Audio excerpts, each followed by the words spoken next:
We are Baltimore. We are San Diego.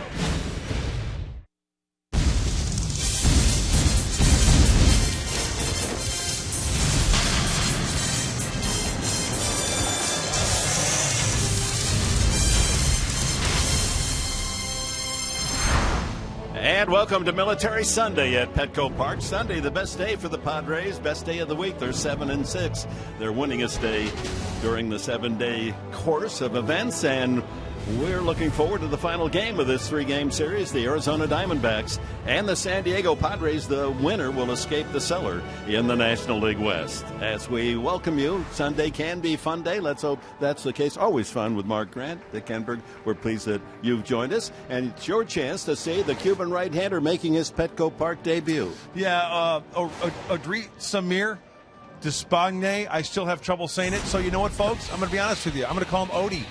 Odie, the right-hander in San Francisco, solid 7 innings, no ERA. What was he throwing up there? The slider, the big curveball, different arm angles, as Mark Sweeney was talking about on our pregame show, and he can field his position. So the 27-year-old making his second start here at home.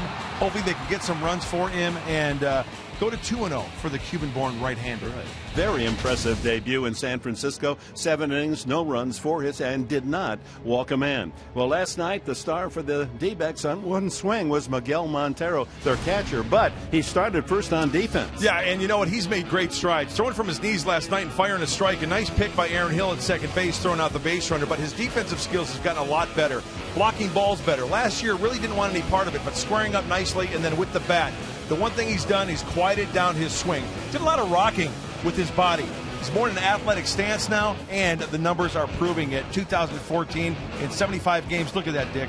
Much better. Matched in home runs and more RBIs. At this point in the season, for Miguel Montero, he is definitely a threat. Got to contain him this afternoon. Yeah, that's what you call a great first half for Montero. He's on a pace for 22 homers and close to 100 RBIs. Well, more on the right-hander. You're going to see Despagne today. Let's go down to Chris Button. Yeah, Dick, you read off all the stats, and what a start for Odrisamer Despagne that last outing. 7 shutout innings, didn't give up a walk. So what is exact same thing? You know, we're getting to know this fella, and obviously his first start against the Giants was outstanding. His fastball, had, very good movement. He was able to locate it. His secondary pitches were very good. The thing that I liked was the wide range of velocities. He really kept the Giants off balance, and he threw strikes with good stuff. And that's your Geico quote of the game. The Giants had difficulty because they had nothing to scout on. He came up that day. They had no video. It'll be interesting to see how Arizona, with that one game of film, adjusts to Odrisamer. Dick? Well, he seemed not overwhelmed by the experience in San Francisco. Of course, he was pitching in the major leagues of Cuban baseball with the Havana Industriales, the New York Yankees of Cuban baseball. His dad also a pitcher with the Industriales, so he's grown up with a baseball in the crib right to the major leagues, his second start. And here he comes, and the Padres take the field in their camo unis. And it's family day, saluting the children of the military, and they're out there with their dads to meet the big league ball players. Oh, that's a really nice touch. That is going to be something they're going to remember for the rest of their lives, not only being on a big league ball field, but shaking hands and sharing their story with Alexi Amarista and Chase Headley and all the starting 9. I love these Sundays. It makes me feel so patriotic.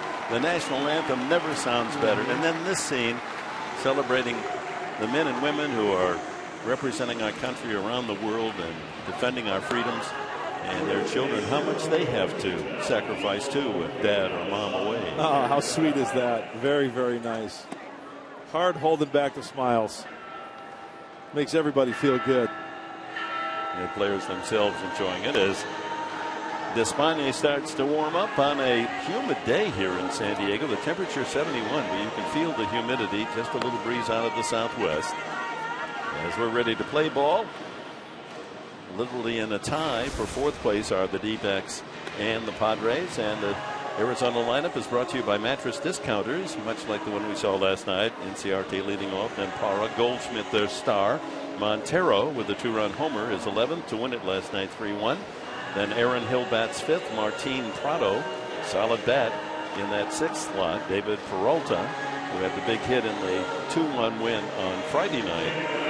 Then Nick Ahmed making his big league debut, former University of Connecticut All-America at shortstop, and then Mike Bolsinger, also a rookie for Arizona. And the scouting report for O.D. Despagne.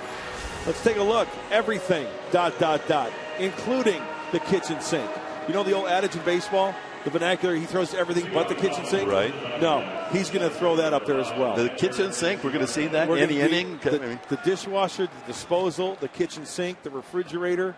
Microwave, maybe, you know. He might throw that in hot there. That pitch gets hot quickly. Oh, man. So much to look forward to today as we're ready to go.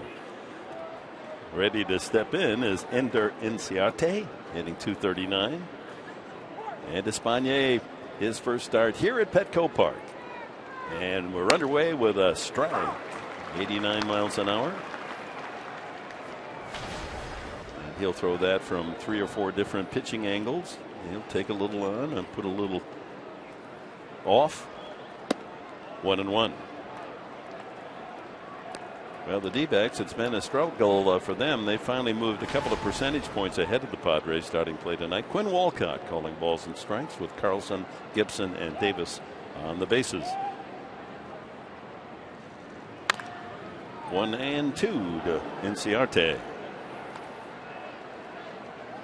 Now there's a future big leaguer going home with a big league baseball. Good for you, young man. Third pitch of the game, and he's got a souvenir. Oh, there's that tantalizing curveball at 66 miles an hour.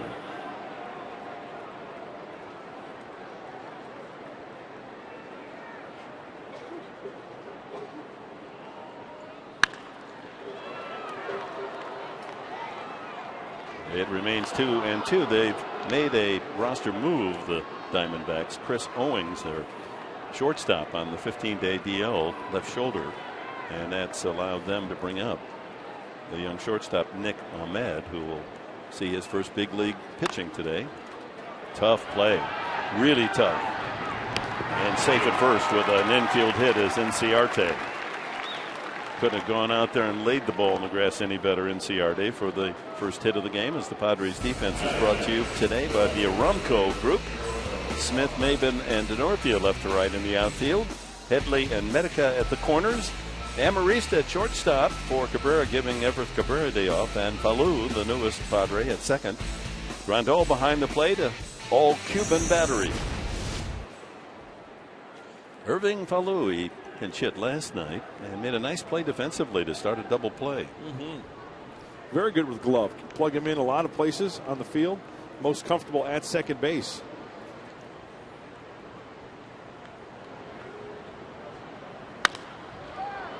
High fly ball left field toward the line. Seth Smith waits for it. One away as Parra goes the opposite field. And that'll bring up Paul Goldschmidt. Goldschmidt hasn't had many chances to swing in the series. The Padres have walked him 5 times in the first 2 games. They don't want their best hitter to beat you, and they're pitching around him so far. Goldzilla. Oh, I get it. I love the homemade sign as well. We've got some Arizona fans here as well, like when the Padres go to the desert. Padre fans travel well. Right. Well, especially this time of the year when it's really cooking over there in Phoenix and Arizona. Temperature at 100 degrees in the middle of the night. They come over here, enjoy our beautiful weather. Del Mar season about to start, the racing season. Baseball at Petco. All the tourist attractions of our great city. What's the top tourist attraction up where you live? Probably the barbershop. Yeah, that's good. Huh? Solving all the world's problems. Special time you go to get the real heavy news? Right around noontime. Okay. Shaving, a haircut, 2 bits. And all the information you'll ever want to need. That still holds true, isn't it? The barbers, they know what's going on around town. Small towns especially. Did you hear about the Meadows lady?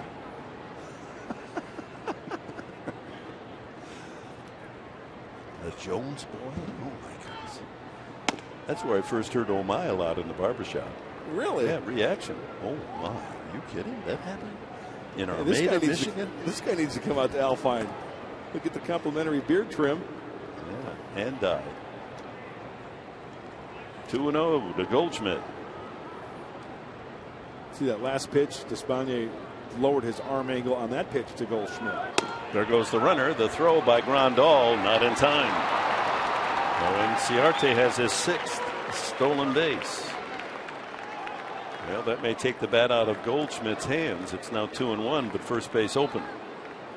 We'll see how the Padres play it. Well, look at how wide of a stance Despaigne has when he comes set. He's got to generate all that weight to his back leg, and they'll go to home plate. You know, usually when a pitcher comes set, his feet are pretty close together. Yeah, he just lifts his front leg and puts it back down. Breaking ball outside, 3-1. Might see another breaking ball here, 3-1, as you mentioned, Dick, with first base being open. Put the double play in order. And there's Miguel Montero. We talked about him in our open.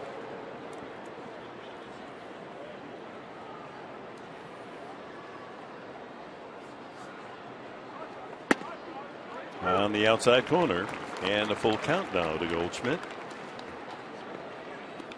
Thinking perhaps of Despaigne. If he's going to swing at a pitch, it's going to be at one right on the edge of the plate, nothing middle in. A fastball away right here.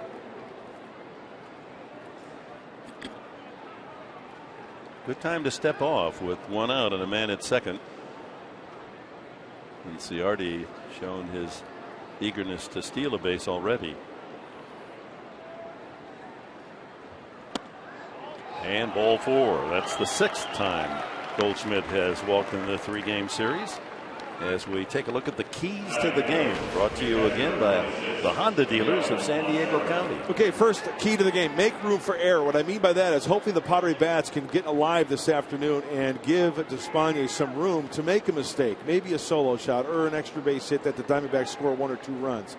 Put a lot of crooked numbers up there. And vive Despaigne. Hey, it's your day. That's a nice ring, huh? It's your day. Time for a second big league win for the Cuban-born right-hander. Montero at .265 average. 11th home run last night to match his total for the entire 2013 season.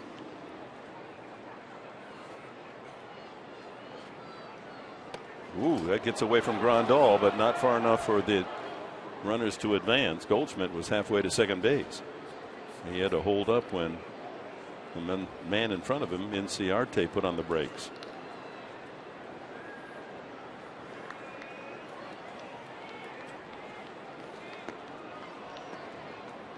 Well, Despaigne got through 7 full innings in San Francisco against the Giants. Did not walk a man, but Goldschmidt gets a free ticket. 2 on, 1 out here in the first.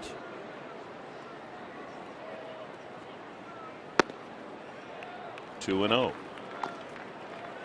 Well, he's going to have to really mix it up to duplicate what he did against the Giants. No 2 pitches back to back, in and out, up and down, back and forth. Really what pitching is all about, and especially to this guy Montero. Remember, it was the changeup from Eric Stoltz down and in that he turned on for the home run last night. And that became a batting practice fastball for him. Lines it to left field. That's in the gap. Smith cuts it off, but here comes Ciarte to score, and into third Goldschmidt. 1-0 Arizona.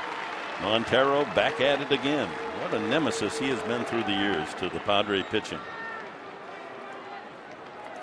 Well, he has really simplified his mechanics at the plate. Last year did a lot of rocking, a lot of movement. Now he's more still, more athletic position.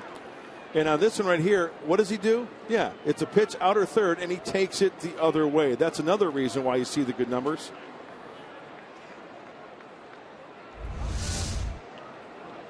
So Hill steps in the batter's box with runners at first and third. A run home. Top of the first, infield back. Ball one. You know, and I think with Montero, just to elaborate on that, the quieter stance, the more athletic stance allows him to let the ball travel a little bit more, therefore trying to use the opposite field like he did right there. These Diamondbacks in the middle of their order have a lot of RBI hitters. And he falls behind 2-0. Parra has 24. That would equal the best for any Padre. But then you go to Goldschmidt, 53 runs batted in, third best in the National League. Montero now has 47, and Hill with 40. Prado with 35. High fly ball, shallow in center. Goldschmidt not tagging, and the catch made by Maben, 2 away.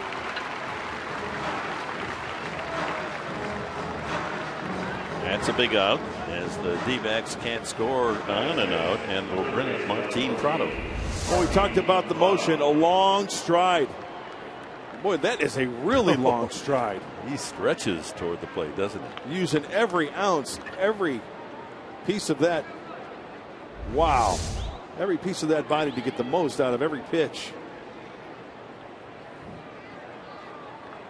That must have been one of the ball caps left over from Edinson Volquez's days with the Padres. For some reason, it just tilts to the to the left. There's a strike to Prado.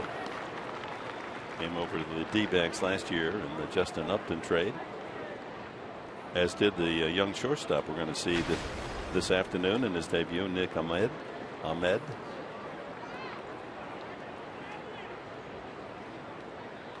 First and third, 2 out. Smothered up the first base side, foul. See how far behind he was on that little slider there? I mean, that was almost like an emergency swing there. Prado not happy with himself on that swing. So 2 strikes on him, 2 outs, first and third. Arizona with the run home here in the top of the first inning.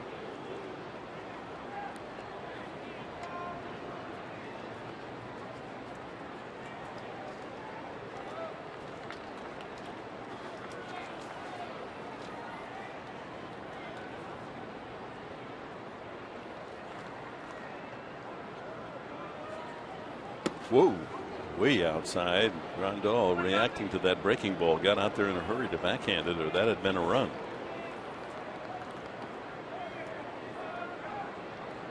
Just off the early results here in the first inning, Despaigne not as sharp as he was up against the Giants. Infield hit. That was just a fortunate hit for Inciardi on a full swing. He stole second. Comes home on the base hit by Montero. Then in between, Goldschmidt with a walk. 2 balls and 2 strikes.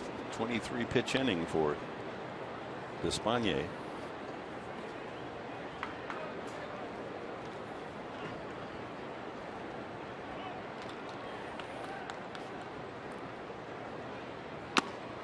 Foul tip, strike 3. Diamondbacks get a run on a couple of hits. The Padres come up with Chris Northfield leading off.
As we go to the Padres lineup against Mike Bolsinger, brought to you by Toyota. Denorfia to start things.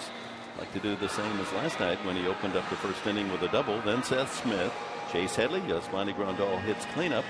Then Tommy Medica with Cameron Maven batting sixth. Alexi Amarista seventh. Irving Falou looking for his first Padre hit will bat eighth, and then Despaigne ninth. And right-hander Mike Bolsinger on the mound. Here's the scouting report. Fastball, curveball. He's not going to top out much more than 90-91 on that fastball. And it's kind of like a natural cutter, right? So watch out left-handed hitters. And he really has to rely on location.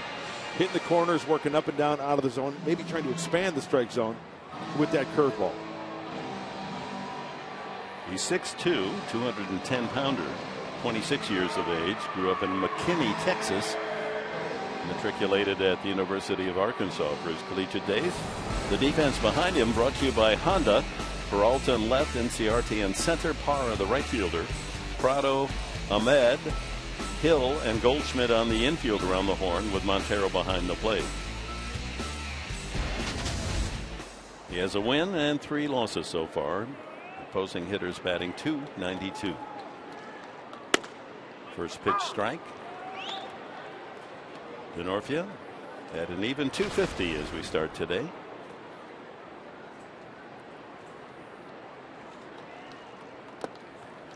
Bounces it 1-1.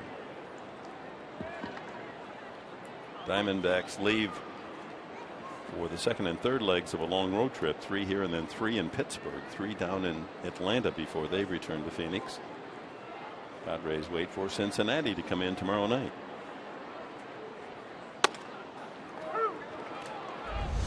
Oh, Mike Bolsinger, pretty basic delivery. Nothing really funky about it. Nothing really deceptive. And looking at that delivery, I'll tell you what, that looks textbook. Front side, bottom half, a little. What is he kick-starting the motorcycle on that? Wow. 4-3 takes care of Denorfia, 1 away. Did you see that little kickstart? Yeah, he does a little that. The Bert Blyleven had it back in his day. Just a little hitch in the get along to distract the hitter, perhaps.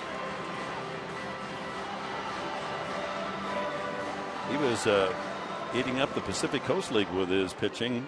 Bolsinger at Reno, he was 5-1, 2.73 ERA, and that's a hit-happy area. Reno, that ball flies. Grew up near Wrigley Field in Chicago as a young kid. That ball just foul off the bat of Seth Smith. And he beat the Cubs 5-2 on April 24th for his first major league win. So how appropriate is that, huh? He had to Good have for family him. around. 15th round pick of the D-backs 4 years ago.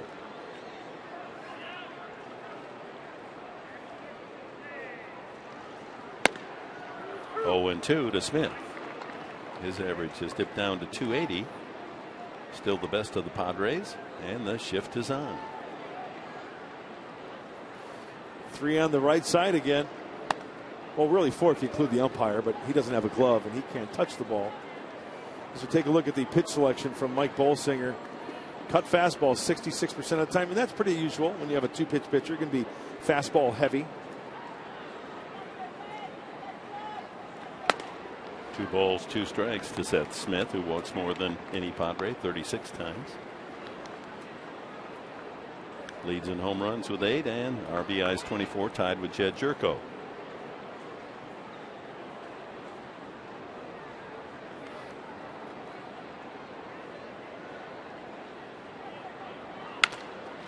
The left side. That's a tough play for Prado, and he makes it. Oh, the jump pass throw. And accurate over to Goldschmidt, and just did nail Smith, who almost squirted that through the left side.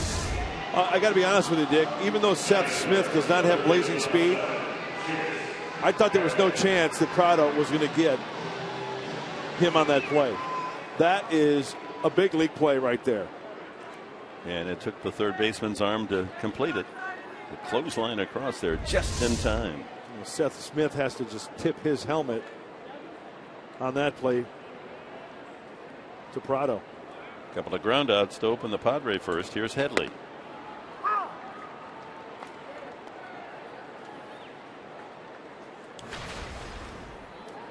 Chase in the Friday night game went 2 for 4, a couple of singles.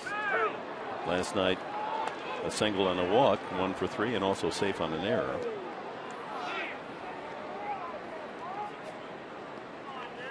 Two strikes the count.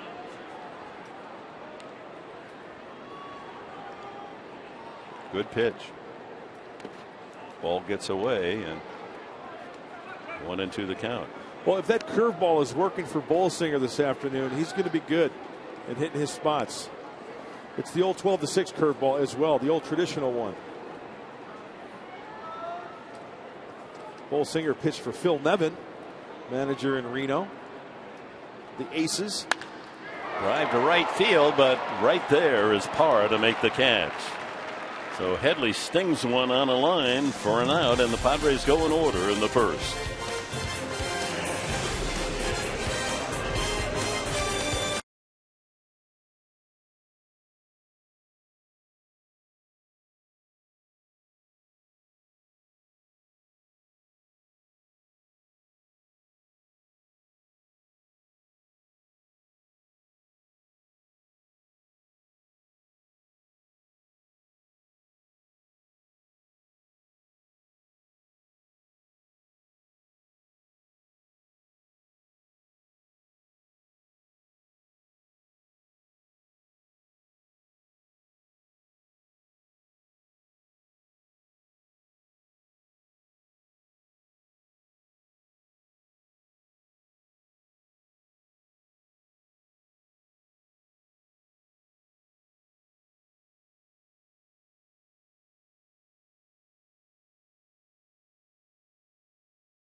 One nothing. There's Irving Falou getting the start at second base just one day after joining the Padres. And it's been a difficult week for Falou. A week ago from Friday, he lost his mother to a sudden heart attack.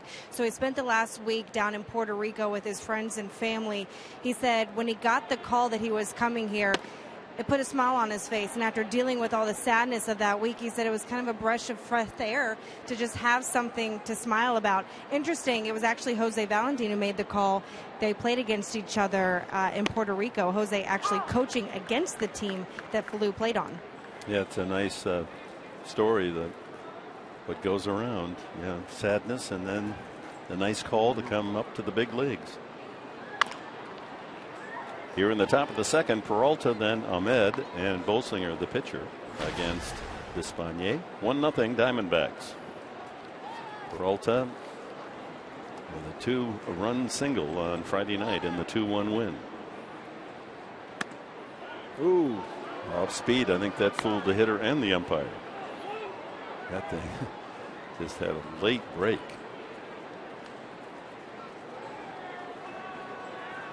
Yeah, that would have been called a strike at sometimes. And in the same spot, just touching the top of the strike zone, but Quinn Walcott a little tough on the strike zone, squeezing a bit. 3-2. And ball 4. So a couple of calls. Despaigne doesn't get them, and the leadoff man is on with a walk.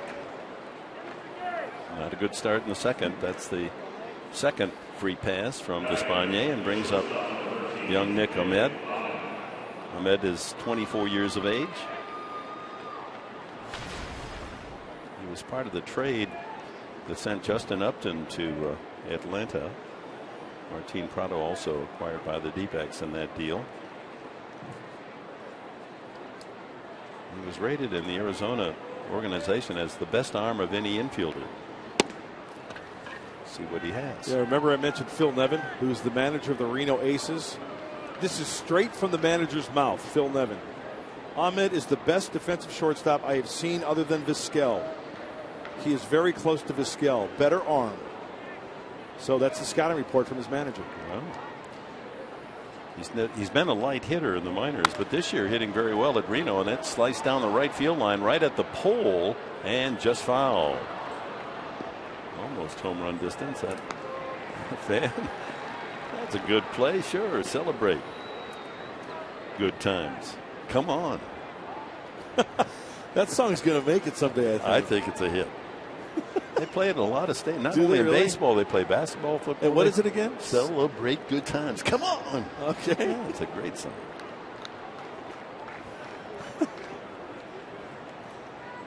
I'm all for it. 2-1 now to Ahmed. That's a good lid day. You have to protect from the sun. That is a very chic look. Ahmed, a long look at third base. A little hit and run here, maybe. Takes a strike. 2-2. 90 on that fastball.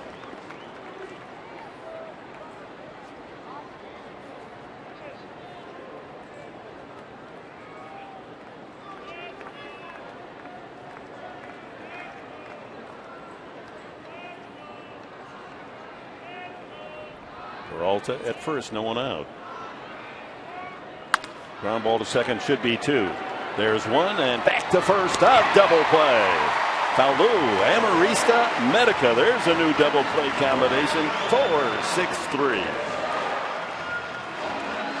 Well, Faulu stayed down nicely on that ground ball to the right side, and the nice shovel pass, the backhand shovel pass. It's got some hair on that one, the third feed, and they get Ahmed. Very nice. Time now for our top tier player profile, brought to you by Arco. Despaigne, 6 feet, 195, 27 years of age, from Habana, Cuba. And with the Industriales, they're in Havana. 61-43, his record. His dad was 46-47. Another ground ball to the second baseman, Falu, and the inning over as Bolsinger grounds out.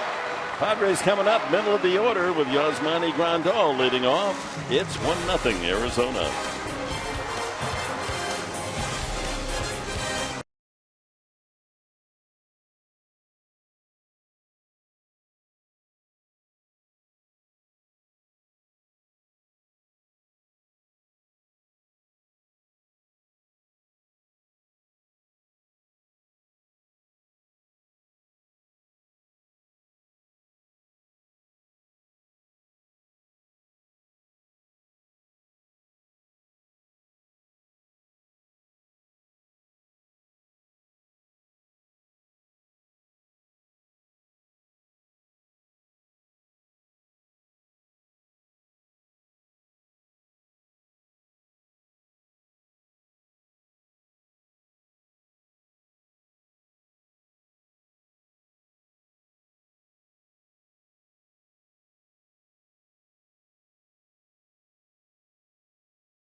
And Miami, and that's Nate Fryman, Duke University, former Padre.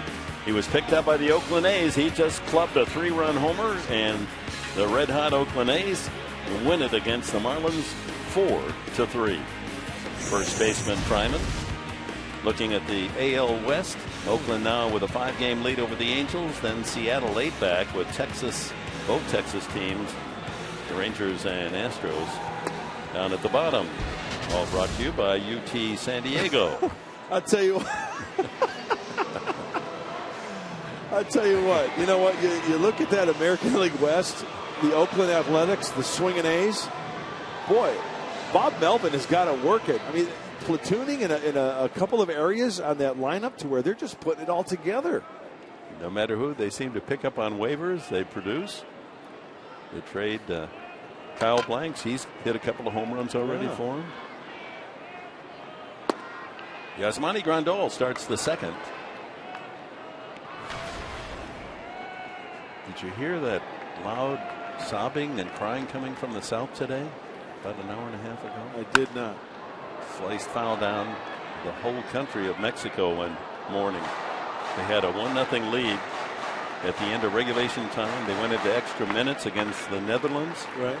92 minutes in, Netherlands scores to tie. 94 in, they beat them 2-1. No. How tough is that? Broken bat, Looper, that's going to fall in right field for a base hit. Rondell has the Padres' first base knock. And that'll bring up Tommy Medica. Well, with the cut fastball from Bolsinger, you're probably going to see a lot of broken bats. Let's check it out. It's a fastball. See how it's cutting in just a little bit. It gets inside the kit. Oh, is that right on the label? Mm-hmm. Oh, my goodness. But you know what? That bat will die happy. That's a big league knock for Yasmani Grandal. Brings up Tommy Medica. I see how Yasmani is honoring the late, great Tony Gwynn on the eye black patches with number 19. Nice touch, Yasmani.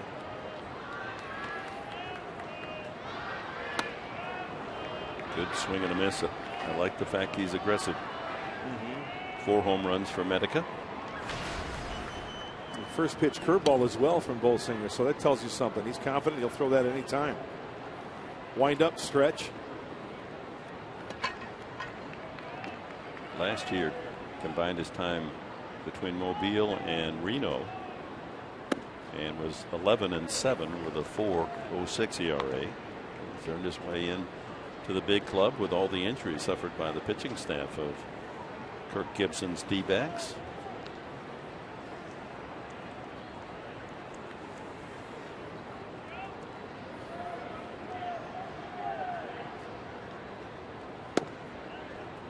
Inside 2-1. And Medica in his short time in the big leagues has done well against Arizona. 3 home runs, 403, 483 batting average.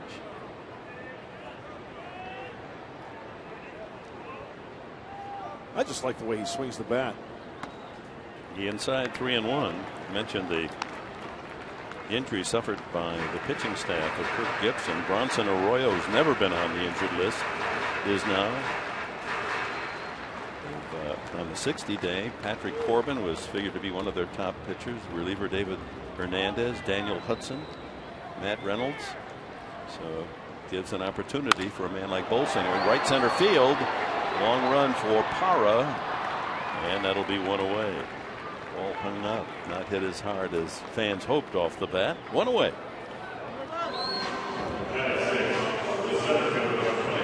Even though there was an out to right center field, Tommy Medica did get a pitch that was elevated, trying to get it that way, but up enough to where he really couldn't get on top of it to hit that line drive.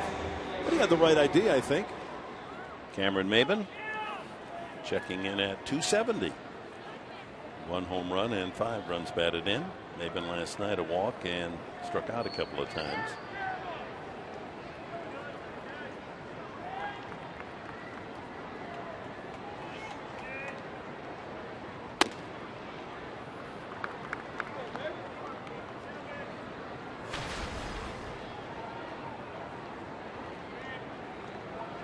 Injuries costing him maybe 125 at bats, so he's just around 130, 140 on the season. Strike on the corner.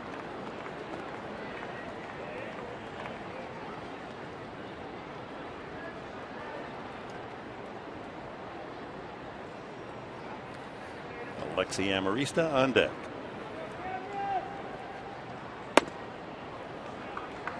Two balls and a strike.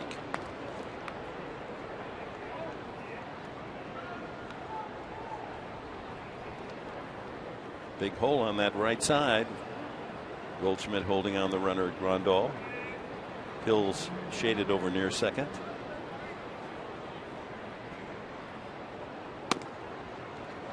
Three and one.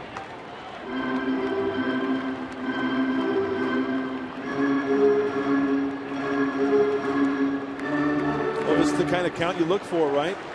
As a hitter, 3-1. You get that fastball in that zone. Take a good hack at it. Grandal bluffs going, and it is ball 4. Did not go around. So Maven aboard. First walk given up by Bolsinger. That moves Grandal to second. Oh, I think the Padres caught a break. Oh, he checked his swing. Did he? The barrel didn't come forward. Really? You're never going to give up on that. Any twitch by a hitter forward is a strike. Best not have any ticks in your game. Yeah. Alexi Amarista. Padres with a tying run out there at second. Grandal, not a lot of speed. And that's a strike. Well, a lot of the fastballs so far from Bolsinger have been up in the zone. That called strike up. RBI opportunity. Everett Cabrera on the bench today gets a day off. He's been in the lineup relentlessly. Not many days for him to rest. So Amarista playing shortstop today. And the count 1-1. Padres with a man in scoring position in losing 3-1 and 2-1. The problem has been they've had some chances, but they're 0 for 13 with a man in scoring position. Here's a chance. Not when you swing at the ball that bounces in. 1-2. This is where Montero has to be on his game behind the plate. He does a nice job of smothering that curveball in the dirt. And when you have a pitcher like Bolsinger who's got that 12-6 curveball, you have to anticipate that. Runners at first and second with one out. Foul tip, strike 3. First strikeout for Mike Bolsinger. Another elevated fastball. Four-seamer coming right at you. At the belt buckle, hung on by Montero.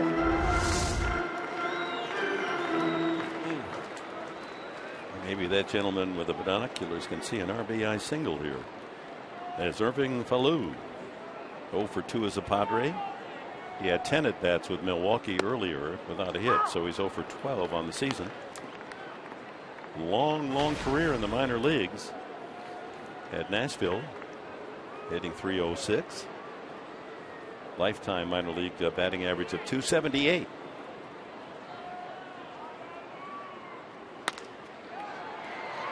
Goldschmidt lets it go to the second baseman Hill, and they get the put out 4-1. Padres leave a man in scoring position. We completed 2. D-backs lead it 1-0.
Welcome back to Petco, and it's time for our Southwest Airlines Military Spotlight.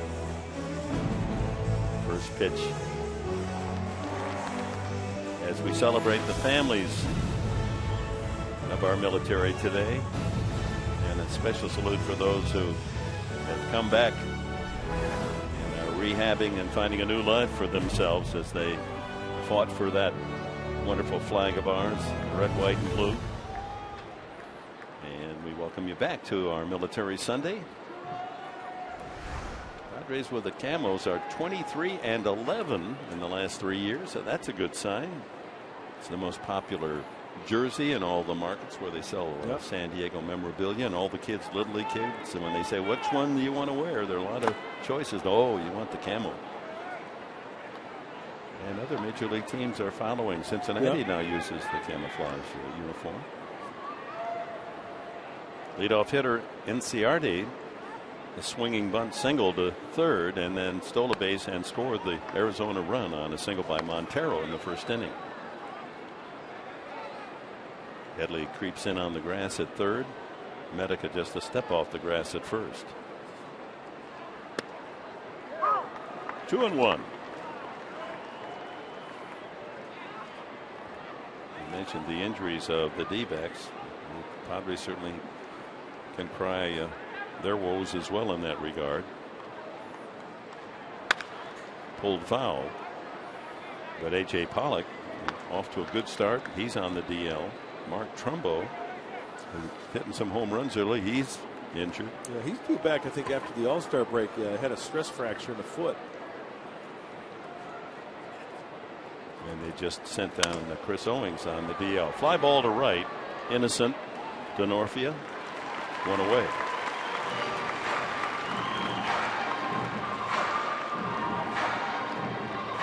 You ever at a hotel or even in your home, there's so much noise from the neighbors, you roll up the window or you knock on the wall and say, hey, keep it down over there. Yeah, come on, there's too much noise. Trying to sleep? Sure. I think all of us have been in that situation. I've been in that situation many times. Well, it's compounded in the countries around the world, watching the World Cup because of the time difference in Brazil. And you go to Europe, now they're playing up to maybe even midnight, So there's a ruckus late at night? I don't know what the word in German is, but ruckus. But in one of the cities there, they actually are going to fine people $340,000 if they don't shut up. Come on. After 10 o'clock. Fly ball to left. Smith toward the line. And Parra for the second time has gone in that direction for an out. Time for us to have you tweet your photo using hashtag SDFanPhoto. A chance to have it shown in an upcoming telecast brought to you by AT&T. Maybe you can tweet a photo of you knocking on the wall and telling your neighbors to be quiet. So in New Orleans this week, there must be no noise, particularly in the form of collective singing, bawling, and loud shouting from the neighbors or visitors on their balconies after 10 o'clock when Germany plays. I guess it's okay to yell if, U.S. is playing.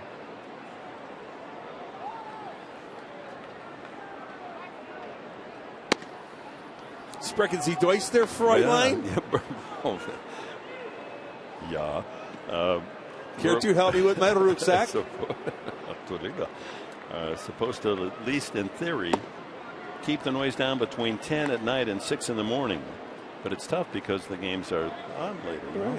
Hey, you got to cheer the World Cup. Have to. Got to do that. I love it. 2-1. Good movement on that two-seamer right there. Goldschmidt walked his first time. He knows the way to first base. He's walked 6 times in 2 games plus this one. See a breaking ball here. 2-2. Try to expand that strike zone. There it is. Just missed. Took a little off it as well. So 3-2, and Goldschmidt on the verge of walking again. Got a good eye, doesn't he? He does. Just off the plate. That's what makes him so good. A good command of the strike zone. We talked about all the time. Power to all fields. That's in there. Strike 3. He was taking the full step toward first, but Despaigne has his second strikeout of the game.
D-backs 1-0. Despaigne, Denorfia, and Smith to bat against Mike Bolsinger on this typically great Sunday of weather in San Diego. Hey, the sun's out. It's partly cloudy, but still sunny here in San Diego. And you know what that means. Sun's out, guns out. Short sleeve shirts and the people honoring Tony Gwynn. And that's a nice touch. That never gets old. People enjoying some snacks. And hey, Dick, how about here? How about the NL West? Look at the Dodgers. They're making that June move. Boy, if they eaten up 8.5 games on the Giants in June. Only one back. And Giants lost again last night. Dodgers won. Well, with that rotation, right, and the hitters they got on that team. Fouled away by Despaigne. He didn't create any raves with his bad technique up in San Francisco. But he's dangerous if you're swinging.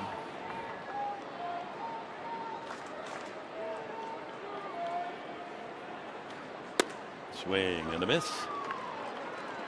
Second strikeout for Bolsinger. Top of the order, Chris Denorfia comes up. And Chris Denorfia will do a little extra stretching, maybe a little extra swinging to have OD go back to the dugout and get situated. Speaking of strikeouts, on this date, June 29th, 10 years ago, Randy Johnson struck out his 4,000th man, and it was a Padre, Jeff Cirillo. Oh, yeah. Became the fourth to strike out 4,000. That is the quiz, Mr. Grant. Do you know the other three? The other three. Walter Johnson? No. Nolan Ryan. Neat. Nolan Ryan. You don't have to answer right away now. Okay. Think about your answer. Denorfia takes strike two. 4,000 strikeouts? That's a lot of strikeouts. You just missed the group. You were 3,800. Okay. Boy, Denorfia chases. Two away, third strikeout. Bolsinger. There's that curveball I was talking about from Bolsinger. If he is on with that, if he throws it early in the count, spots his fastball, and then late in the count with two strikes, bounces it. As a hitter, I would think, you know what? You see it, he's thrown it for a strike, I have to commit. Next thing you know, it's the point of no return. It's in the dirt, and you've got the strikeout. So Randy Johnson became the fourth. Yes, Nolan Ryan is one of those. All-time leader, of course, over 5,000. A right-hander and a left-hander completes the list. Seth Smith grounded to the left side the last time. Normal shortstop play, but with a shift on, Prado, the third baseman, made a very good leaping throw to nail him by just inches at first base. Somehow I'm thinking space. Something to do about a rocket. Roger Clemens. That's correct. That's one and, more. That's and probably my favorite left-hander of all time, back when I was growing up as a kid, would it be Steve Carlton? You're right. Really? Very good. Those are the four. Randy Johnson, Nolan Ryan, Roger Clemens, Steve Carlton. Wow. How about Imagine that. 4,000 strikeouts. How many pitches is that in a career? It's at least 12,000. Oh, yeah, exactly.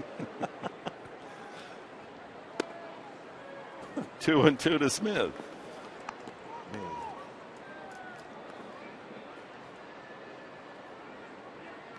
That's really rocking and firing, huh? Sure is. And that's the one thing all four had in common. I think that's something that'll never happen again. Meanwhile, on the theme of strikeouts, young Mike Bolsinger strikes out the side. The pitcher, Denorfia and Smith.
After 3, time for our Southwest Airlines spray chart as Miguel Montero comes to the plate for the D-backs here in the 4th inning. Well, the left-handed hitter pulls the ball majority of the time, but you know what I like there? Center field, the gap to gap, 26 in 18. You know, he's using the whole field. We talked about that earlier, as they will put the shift on heavy on the right side with the 3 infielders. First time up, though, he went to left center, yep, and that knocked in the run. Into the shift, Falou in shallow right field to throw him out.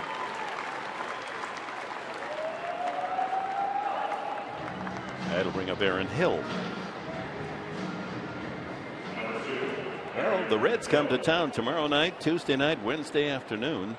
Tomorrow night, 6:30, our TV time here on Fox Sports San Diego. You'll see Jesse Hahn with that great curveball. He's won 3 in a row against Matt Latos. Off the injured list, Latos won his first start. Whoa, that slow curveball to the backside of Aaron Hill. He almost hit the ball on that one. Wow.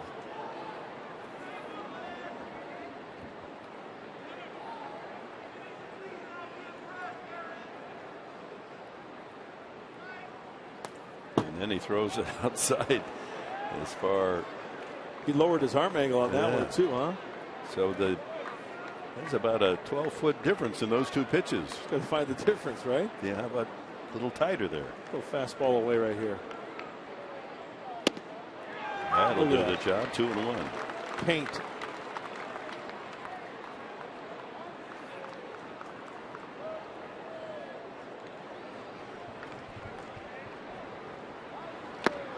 Three balls and a strike. Hill flagged center field. Maben first time. Shallow. Aaron balls these pitchers. They've given up 5 runs in the series, but 2 losses. Lack of support hitting.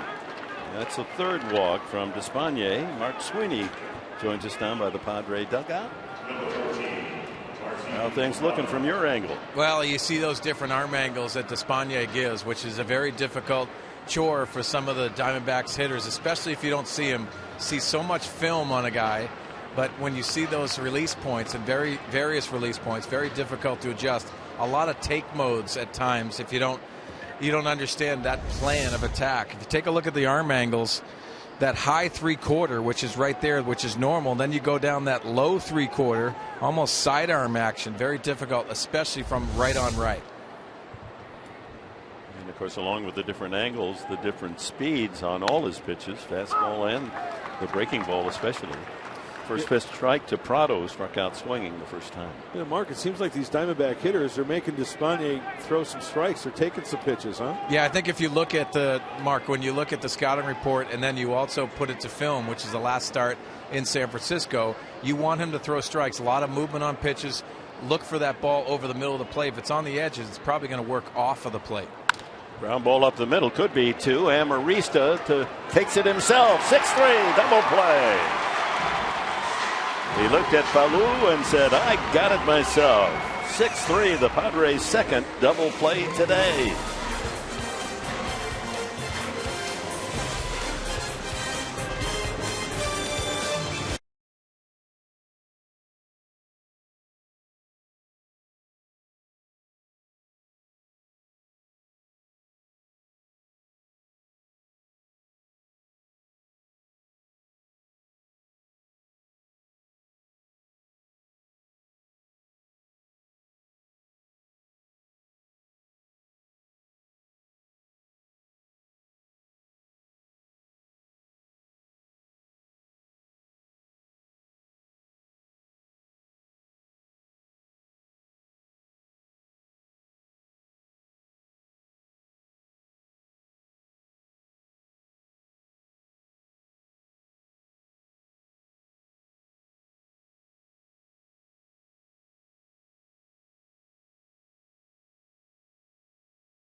Padres baseball by USAA, official military appreciation partner of the San Diego Padres. By Petco, the power of together. By your San Diego Lexus dealer. And by Southwest Airlines. Find Southwest Airlines fares online only at southwest.com.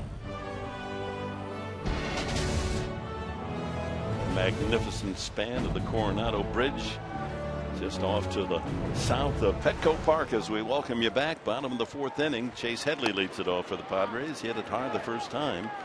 He roped one to right field, but right to Parra for the first out.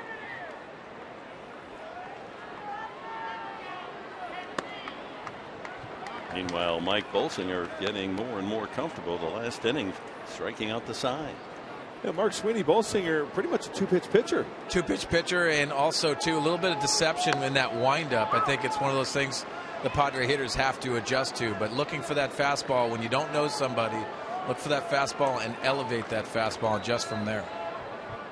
And, you know, he has thrown some high fastballs. Padres just haven't been able to get on top of that fastball, been popping them up or swing through them or falling back. Hadley sitting on a 3-1 delivery. It was a good low fastball. Brandon McCarthy and Josh Colmenter both earning wins in the first two games of the series. McCarthy with a smile there, 2-1 winner. Colmenter 3-1. And a walk. Headley, a leadoff walk. Often a good sign that runs may be coming. Just in general, in mathematical terms, when you walk the leadoff man, about 1/3 of the time he will score.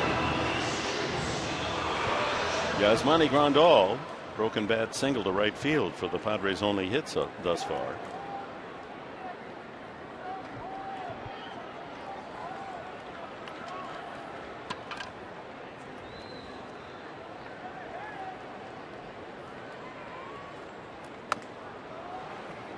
Good swing, but the fastball at 88. Yep, and look where it was. One of the pitches that Mark Sweeney was talking about, elevated a little bit, outer half. Former Razorback at Arkansas, Mike Bolsinger.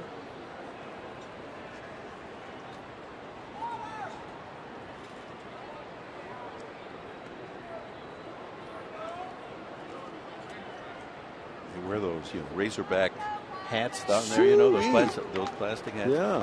Whoever was the marketing guy for that device, I mean, he should get some kind of national award to make that popular, right? Oh, he's getting a national award, all right. It's in the form of green. And the other, he might be the same guy that invented the air blowers to get your hands dry in restrooms, I mean, how did you ever sell that idea? Save it on paper. I like it. Yeah, but it takes electricity to do it. That's true. It's always something you got to give up something. So my mother, didn't your mother always say, now dry your hands and, you can get chapped hands or chapped lips if they're wet. And then you go and you wash your hands and now the wind blows it and I'm going to get chapped hands and Mom will be angry. Come on. Your mom didn't tell you that? No. Well, there you go. It's probably a farm thing. Yeah. I grew up near a farm. 1-2. 2-2 now. Grandal, Padres need a run to tie. They've got a man at first. Cornfield right back of our backyard. And when it wasn't harvest time, it was just that was our baseball field. See, but you're not a farmer until you go out there and you husk the corn. Well, we took some corn from that farm. I'll bet you did. 3-2 now to Grandal. Take a few ears, go home and shuck it, and then have it for dinner that night. Yeah. Middle of the summer, corn on the cob. You didn't put any butter on it, did you? Oh, not at all. Love sweet corn. 3-2, the count to Grandal. Let's see if Headley's going. No. Strike 3 call. Curveball. Grandal starting toward first base. Guessed wrong. Strike 3, and it's the 5th strikeout for Bolsinger. Yeah, Mark Sweeney, Bolsinger has thrown this pitch, the curveball, first pitch for a strike, and now he puts away Grandal. That's some confidence in that pitch. Yeah, confidence in that pitch. Looked like it was a little bit elevated and came down. Maybe bought a strike by Miguel Montero. With 5 strikeouts today, now in the series, the Padres have struck out 25 times. 9 on Friday, 11 last night, 5 already here in the 4th. Tommy Medica applied to right field. Looked like a pretty good pitch, didn't it? According to our Fox tracks, it most certainly was a strike in the strike zone. You bet.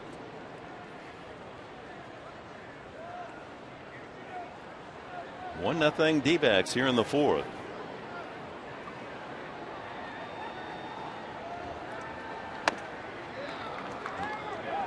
Yeah, it's summertime and the picnic time. People enjoying their outdoor eating.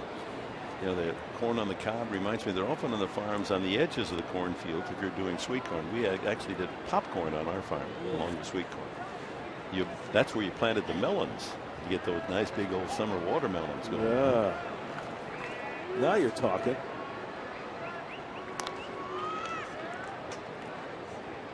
Okay, so we got the watermelon for dessert. We got some sweet corn. What else we have? Well, you need apple pie, right? You need Mom to bake up some apple pie. But you got to have a main course here too. What are we going to have there?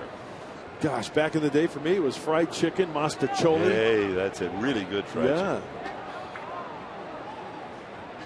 Of course, cheeseburgers, hot dogs. That's automatic, huh?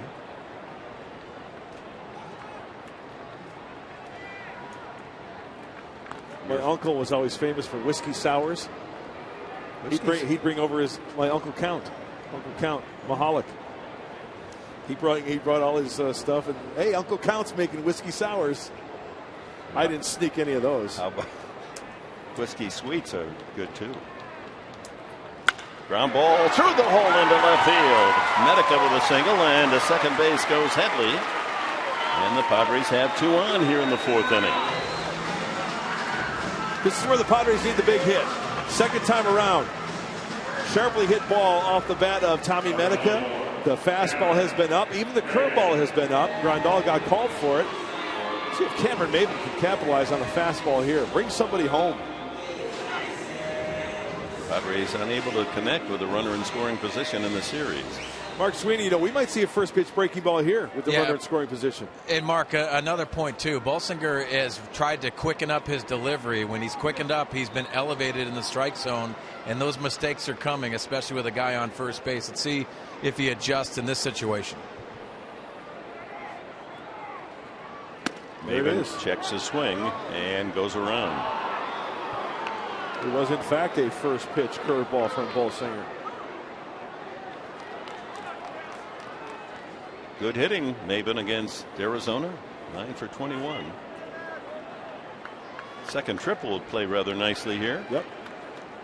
First and second, 1 out. 1 ball and 1 strike. Bolsinger wanted that pitch, and it was right on the edge.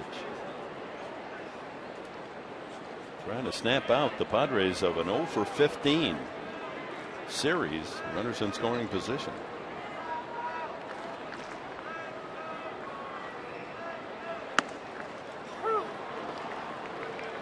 Slides that one in there, 1 and 2. Nothing but off-speed pitches right here to Maben. Maben walked the first time.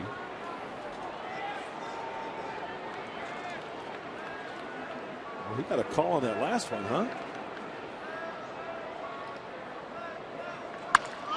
That ball hit well into the right field corner. Parra can't get there, and that ball is off the wall. Here comes Headley around. He will score. It's tied 1-1 on a double by Maben.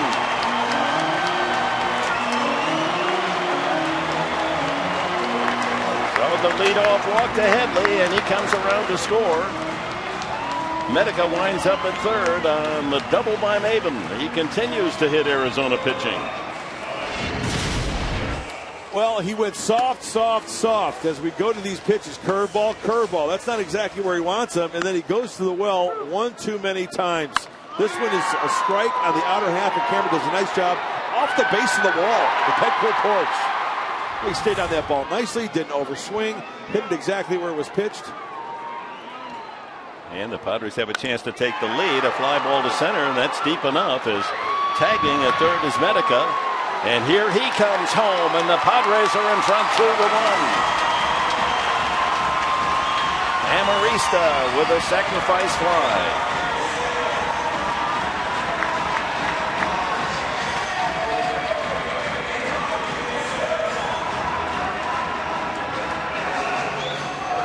Well, Mark Sweeney, going back to that Cameron Maven swing on the curveball. Nice job of going the opposite way, huh? Did a nice job, especially with the breaking balls early in the count. They were inside to him, but if you look and go back to the adjustment of his swing, these balls are elevated. Much easier for the hitter to adjust with his swing. You can see him backing the ball up a little bit more. And what a nice job by Cameron Maven, going the other way, going soft and adjusting with 2 strikes. This is the look that you want. It's elevated. It's much easier to make that adjustment with your swing. And Cameron Maven, credit to him, going the other way with that soft breaking ball. Irving Falou will be walked intentionally as they'll take their chances with Despaigne. Maven at second, 2 outs, and about to get a free pass. Almost throw, and he does throw it away, but not far enough for Maven to scoot over to third. See, that's what I love about the intentional pass. You have to throw the 4 wide ones, right? He might rifle one back to the screen. He might bounce one. Some pitchers feeling very uncomfortable when they have to throw 4 wide ones. You want a shocking statistic? When Falou walks to first base intentionally passed, that's only the 6th time all year a Padre hitter has been intentionally walked. Oh my. So first and second, Despaigne.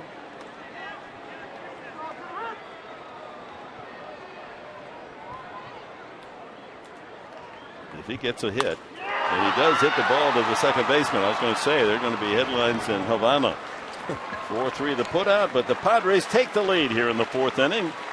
Yeah, they'll enjoy a picnic if they can keep this up. They get a couple of runs. The walk, the big hit, the double by Maven, and San Diego here in the 4th leads it 2-1.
Park. It is Military Kids Appreciation Day, and I'm here with a very special teenager, Kenzie Hall, who at 16 years old has already created her own charity to support military kids. Tell us a little bit about the charity. So it's called Brat Pack 11, and I started it when I was 11 years old, and it is now under a national nonprofit called the Boot Campaign. And basically what Brat Pack 11 does is it grants wishes for military kids of wounded and fallen soldiers. That's so neat. At just 11 years old, what inspired you to want to do this? Well, I know what it's like to be a military kid and to move 14 times to go to 10 different schools, and it's really tough. And when my dad deployed when I was 11, it was really hard on my little sister and I. And so my parents didn't want us focusing on the negative of the deployment. And so they told us we could live out a dream for a year. And we chose acting. And we took something so negative and made it positive. And I told my mom, I believe every military kid should have this opportunity to have an escape and live out their dreams. Tell us, for fans who wanted to help donate to the cause, where they can go. You can go to bratpack11.com and you can donate on there. You can also buy combat boots, which I'm actually wearing right now, and to support our military and to raise money. Real fast before I let you go, you got to be on the field earlier today at home plate. You got to meet Yasmani Grandal. How cool was that? That was so cool. He was so nice, and I got my ball signed, and it was such a cool experience, once in a lifetime for sure. Sounds good. What you're doing is awesome, Kenzie. Thank you so much. Dick and Mark, back to you. Wow, what a young lady, huh? Line drive to right field. That's going to fall in front of Denorfia. And David Peralta has a leadoff single here in the 5th with the Padres leading 2-1. Not only, the idea of forming a charity at her age, how articulate she was. Huh? She is going to be a success in life, you can tell. There's an automatic. She's a go-getter. Good for her. And you know what that tells us all? You don't have to be 25, 30 years old to start something to be successful. She was 11 when she came up with the idea. Goodness, that's just terrific. Anyone can make a difference. There's our, may not be our Carl's Jr., but that's our star of the game so far. I like that, yeah. Nick Ahmed grounded into a double play, his major league first at bat. Padres set for 2 here with the pitcher Bolsinger on deck. Padres have turned a couple of double plays to support Despaigne.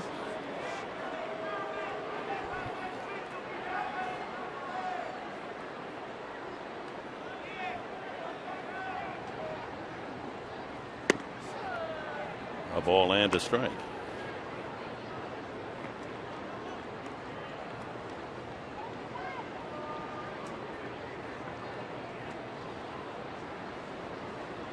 Yeah, the military children here from Fort Irwin, the Army base out in the Mojave Desert, and of course the Navy and Marine families from here in San Diego.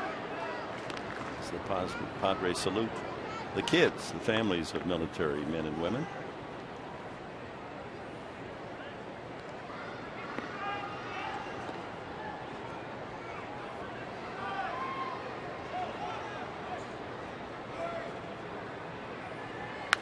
Foul back.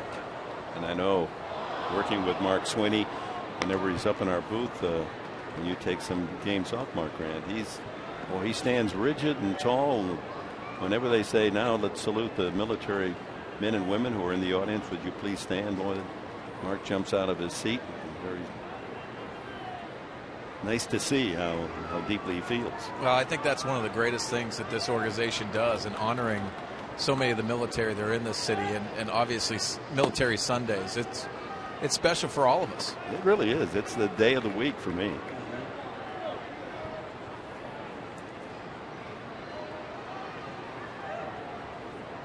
Two balls and 2 strikes. Yeah. Waving beautifully in the southwest breeze today.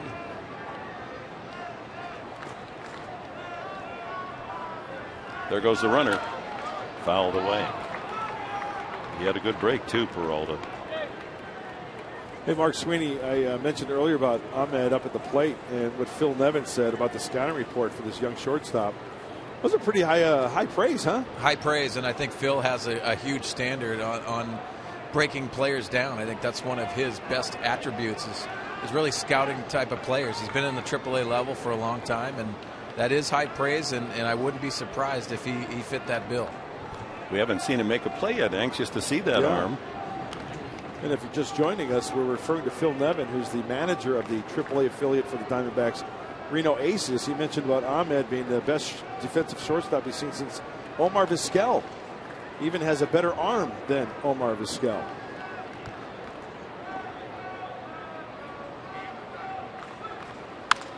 Line to right field. Denorfia can come up and make the catch and throw back to first. No.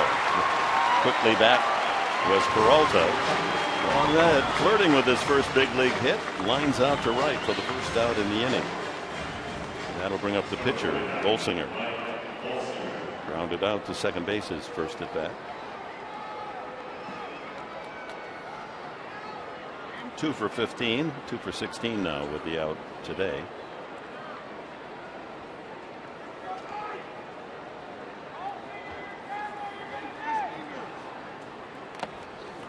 Foul back. You know, guys, you got to go back to Chris Denorfia's catch, and what's impressive about that is you don't have a lot of scouting reports to go on Ahmed.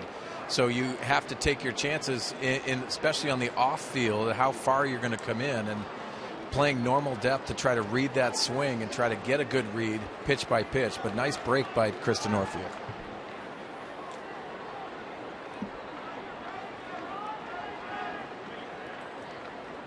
Let's see if Bolsinger's still going to try to move the runner up. 2-1, Padres lead here in the 5th. Looks like he's going to score away. Yeah, he's way up in the box. Jabbed at the first one. That's a good bump. Really good. Headley to Falou to make the put out to roll to the second base. And with 2 outs, the top of the order, enter Inciarte. On the military note, a week from today, the final game of this homestand, we're going to see our friend Gary Sinise is going to be back. The military salute presented by USAA. They're going to have Gary Sinise, and his foundation will be recognized at home plate. You know, he's raising funds and awareness for his custom smart homes for severely wounded. Right. So, you folks looking ahead next weekend, come out and be a part of the Military Day celebration and salute Gary Sinise. Can't wait to see Lieutenant Dan. Love that guy and all he does. There's that slow breaking ball, and he spins it in there at 67.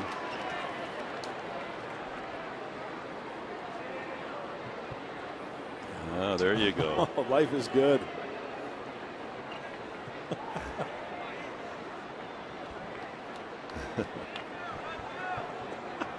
Hail cotton candy.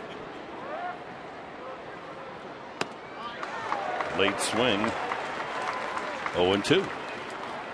Well, our Saquon Casino Daycation stat of the game is Padre pitchers. After 81 games last season, they struck out 5-4. They've already struck out 103 more this year than last season. Yeah, thanks to Ian Kennedy and the starters that have that extra stuff like Andrew Kashner, Tyson Ross, the slider, and of course the bullpen for the Padres.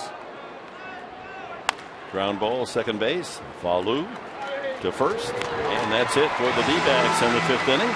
We're at the halfway mark in this one in San Diego with the Padres in front, 2-1.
Two to 1 Padres. And here are the matchups for the Cincinnati series. Tomorrow night, Latos, the former Padre, against Jesse Hahn. Then Ian Kennedy draws the local lad, Mike Leake, and who may be the all-star starter on Wednesday afternoon, Cueto against Tyson Ross. Not an easy matchup No. for the Padres. That It's gonna threesome. it's going to be a challenge, no doubt about that. Denorfia, one hopper back to the mound. Bolsinger with a toss for the first out.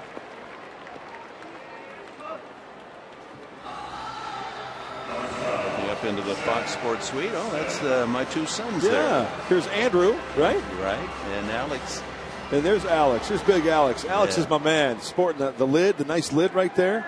A year ago, we didn't know if he'd be alive. Was in a coma with a brain hemorrhage, and now his older brother, there, Andrew, he's his legal guardian, taking care of him. Yeah, boy, the food's free in there. They're eating, huh? Oh, Alex crushing the gelato. Well, he's all over the ice cream, Dick. That's a great shot. Yeah. Love those two guys. I've got to know them over the, since I've got to work with you, and you have a couple of wonderful sons right there. The fact that my oldest son, who's 48, didn't have children, and then with a stroke, the hemorrhage, he literally has raised a brother 42 from the diaper stage, teaching him how to eat again and talk, walk. And Alex now is playing a pretty good game. Better tennis now than before the hemorrhage. Really? It's amazing. Yeah. He's got a blind spot on his left side. He's worked around that. In fact, after the game, he said, "Would you take me out?" And that's his girlfriend there, Kendra. Take out and play some. He wants to show off his game after the baseball today. Put your hand down. Behave like you don't know you're on. Thought I taught him better than that. Andrew's an excellent drummer. Teaches drum up in Davis, California. It's in 3 different bands. 2-2. And that one will kick foul. So Smith, then Headley, and Grandal here in the Padres' 5th inning. If after Denorfia has bounced out, Smith is grounded to the left side. Prado threw him out on a close play, and he struck out. Another tight game. 2-1 on Friday night, 3-1 last night. Padres now in front, 2-1 today. That's in there, strike 3.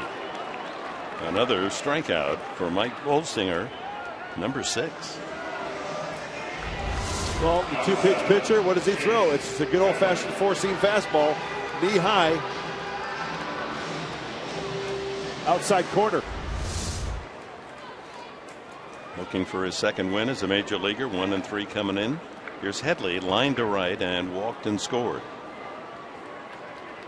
And he hits that one to right center field, and a long run for center fielder Inciarte, but able to capture it. A 1-2-3 inning for Bolsinger. After 5, Padres 2, D-backs 1.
Sense Padres Baseball by Buick. Visit your local Buick dealer or go to Buick.com. By USAA, proudly serving the financial needs of current and former military members and their families. And by the Aramco Group, purchase, refinance, reverse. Visit us at aramco.biz. And the totals after 5 here at Petco. The Padres 2 runs, 3 hits, no errors. They've left 4. Arizona 1 run, 3 hits, no errors, and they've stranded 3. Gerardo Parra, tough series for the left-handed hitting outfielder. He's 0 for 10. Flied out twice to left field today.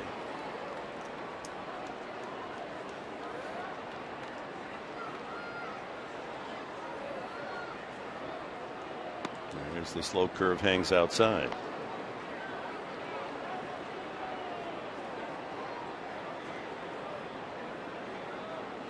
Parra, Goldschmidt, and Montero for Arizona here in the 6th. Ripped foul. Mark Grant, wanted to ask you a question too on that, especially that slow breaking ball. You were a power pitcher, good breaking ball, but how hard is it to spin that ball and get it in the strike zone? Well, it takes a lot of practice, Mark, and you have to have the confidence to do it as well. It's the same arm speed, but just got to get up on top of it and get up and over that baseball and spin it, and then you snap it. In fact, you know what? I still carry a baseball around, and I can snap it, get that good rotation. Another foul. But it just takes a lot of practice. Is it really more wrist snap than your normal curveball? Yes. Okay, so you're instead of this, you're going to go. You know, when he gets up on top of that ball, I mean, you got to wrap the 12-6. But it's all in this part. That there. part right there. Bam. Get him, snap it. Get that rotation. You got it. Yeah. Gets the adrenaline flowing, doesn't it? Tapped out in front of the plate. And the play made by Despaigne. Parra is 0 for 11 in the series. Nice accurate throw right there. Had a throwing lane on the fair side of the foul line.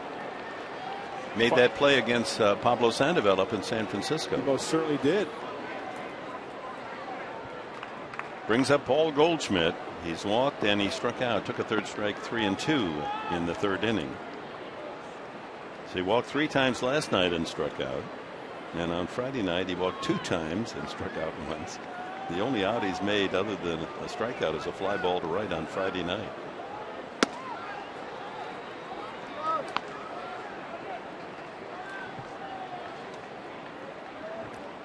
He's 3rd in RBIs in the National League coming into the Sunday play with 53. The leader, Giancarlo Stanton, with 60. Justin Morneau was 2nd with 57, having a big year with the Rockies.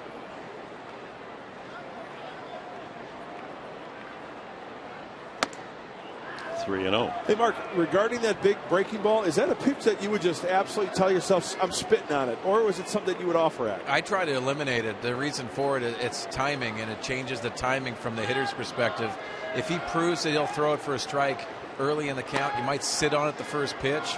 But very difficult to sit on it because of that, just the difference of the speed from the fastball to that slow breaking ball.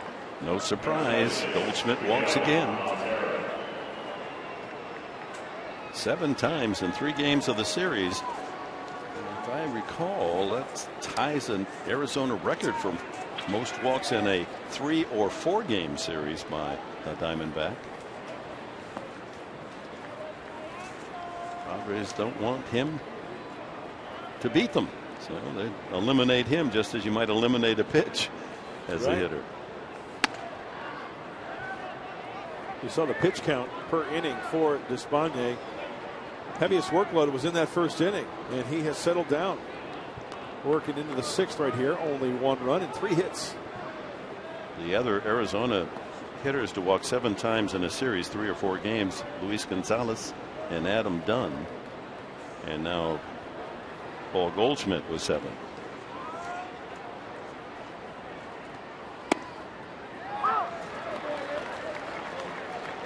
Some paint from Despaigne, 1-1. Montero knocked in the only run for Arizona in the 1st inning. Single to left center field. Had the 2-run homer last night. That was the difference. 3-1 D-backs win.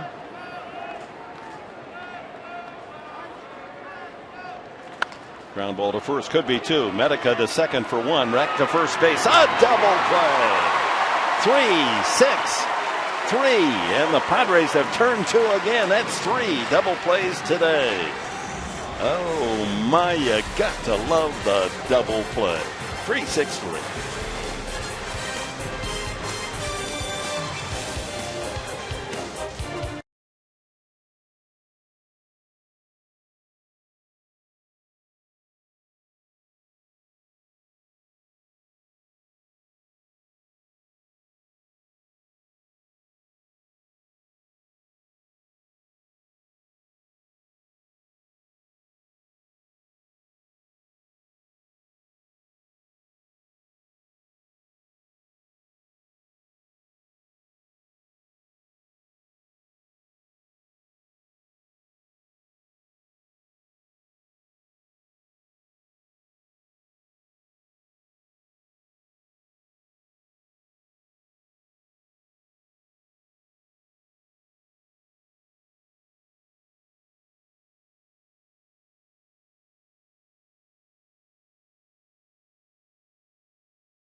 Bottom of the sixth. Here's our Nissan game summary.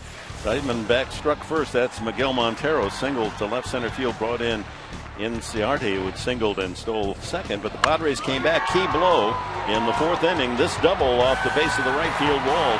Cameron Maben tying it as Headley scores. On the play, moving to third was Medica, and he came in on Amarista's sacrifice fly to center field. And that's the difference now. 2-1 San Diego.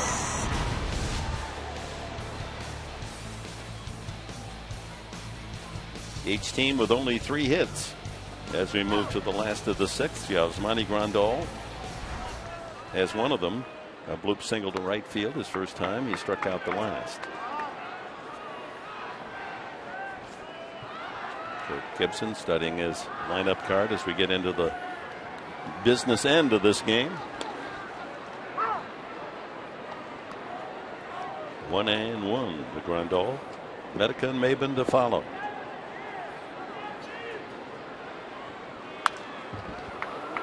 Like he wanted to shoot that one to left field. Well, you're hoping that the hits were going to come in bunches this afternoon off of Bolsinger, because this being his 7th start, 37 2/3 innings, way more hits, 45 hits. Take a look at the breakdown there. Pitch count per inning. Up the middle, off the glove of Bolsinger. He doesn't know where it is. Scrambles and gets him anyway. Grandal thinks he's safe. Bolsinger diving and throwing that ball as he landed awkwardly. And Bud Black out slowly, as managers will do, so that'll give the video guys a chance to look at it and see whether or not a challenge should be made. Let's see here. Is he out or safe? Looks like he might have beaten him. Ball, foot. Oh, that's close, isn't it? I don't know. There's enough to overturn it. He may have been safe. And he may have been out. That's too close to call. Hold all tickets. But now we're going to have the challenge. You know, it's in do I ever love this part of the game. Now, if it were basketball or hockey and they want to see if it was a charge or a block, and you take 3 minutes to decide which it is, or maybe you don't call anything. But baseball now, that's entered into our game, that there's going to be these delays. they've got to refine this. Well, Mark Sweeney, you're closest to the action live and in person. What did you think? Yeah, right from the start, I actually thought he was out, but you look at the replay, and this is what you got to determine if it's actually in his glove. But I like this move by Bud Black in the bottom of the 6th inning. Why not challenge it? Yeah, you need base runners, right? I mean, after the into the 7th inning, then you can't. As we're taking a look at the big board again, boy, man, that's. So LaCall in the field is out at first base. Manager Bud Black for the Padres challenging it, and they're on the headsets to New York. And they have different angles. We have our television cameras, and they have others here in the stadium, including one, I think, right on the top of the stadium that looks down on the entire infield. Now, what do you folks at home think? Raise your hand now if you think that he was out at first. Okay, now the rest of you raise your right hand now if you think he was safe at first. Well, you know, the way you got to look at it is as soon as the ball hits the glove, then you got to freeze it right there when it hits the glove, and where is the foot? And that, I tell you what, man. Meanwhile, the Czechoslovakian judge took points off Bolsinger because his legs weren't together on the dive.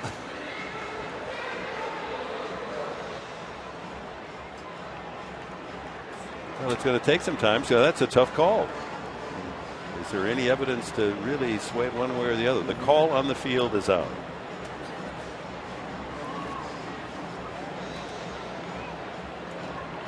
I want to know who really likes this. Do the managers really like it? Do the fans really like these delays? Do the players like it? He's out. Call stands.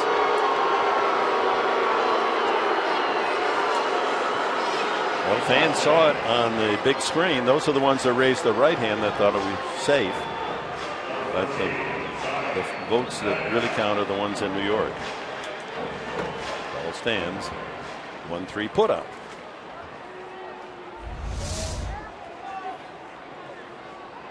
Remember, it's where the ball hits his glove. There.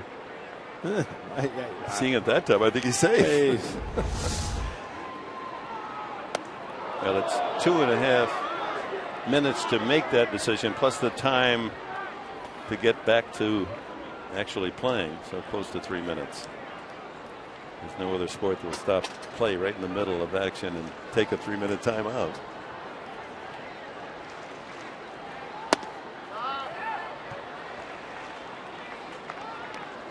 (2-0) now the count to Medica. He singled in the 4th inning and scored what now is the tie-breaking run.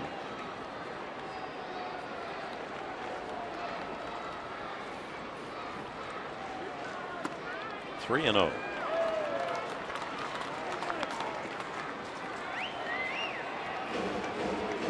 Medica flying to right. Sharp single through the hole on the left side.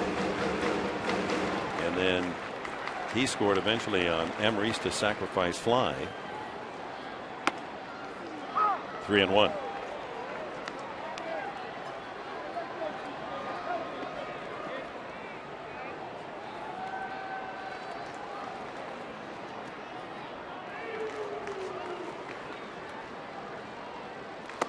Ooh. Had himself a unbutton your shirt swing at that one. Yeah, out of the hand it looks good, but when it came over to the plate, it was well above the chin, maybe around the eyes of Tommy Medica. Tough to lay off. Ball out of the strike zone. But I'll tell you what, I've got no problem with the guy taking a hack like that. 3-1.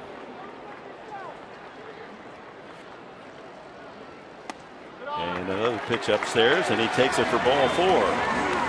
3rd walk from Bolsinger.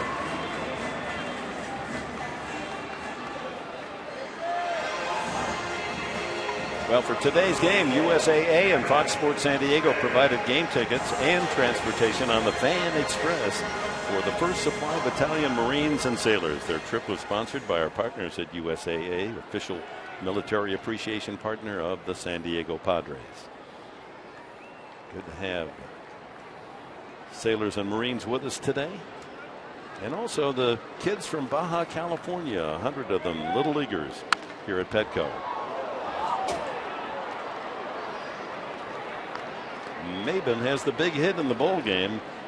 The RBI double in the 4th inning that scored Headley and positioned Medica at 3rd base where he could score on Amarista's sacrifice fly. One out. Medica with a walk at first. That's going to be a tough play. Barehanded by the pitcher, and he's safe. Maben with those long legs and big strides, able to beat it out for an infield hit. And Maben on base, 3 for 3. A pretty athletic play right there by Bolsinger.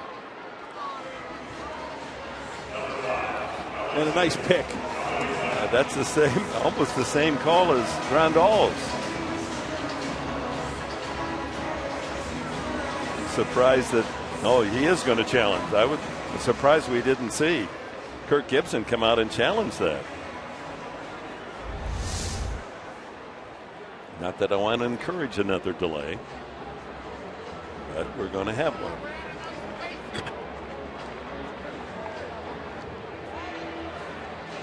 See, in the good old days, the two would have negated one another. Now you're talking just last year then, right? Yeah, the good old days, yeah.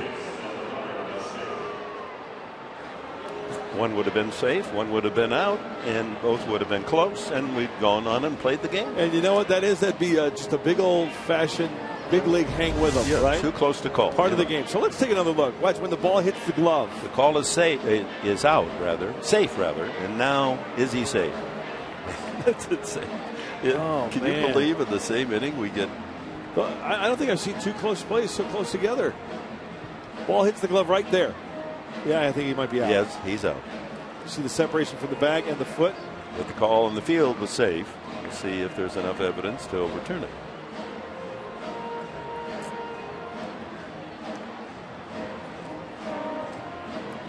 So while we're looking at it again, I was a little upset by your uncle bringing in the whiskey sour to our picnic. Why? Well, lemonade. A picnic, you got to have lemonade. Well, the kids had lemonade. Well, the adults too. He's out, so it's overturned.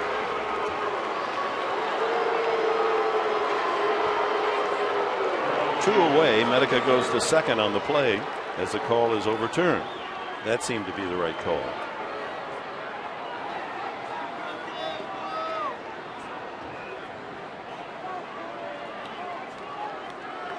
Challenges remaining. Padres 2, Arizona 1. They were a little quicker this time. About a minute and a half.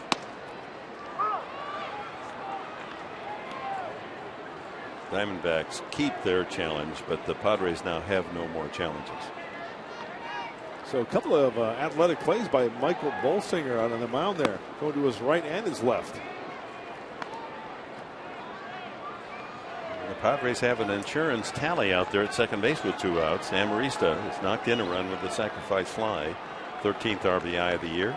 Medica in scoring position. 1 and 2.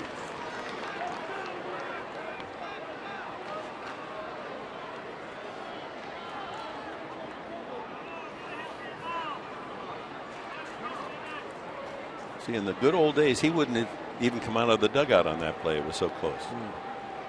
But he had time to think it over and get to that video machine back.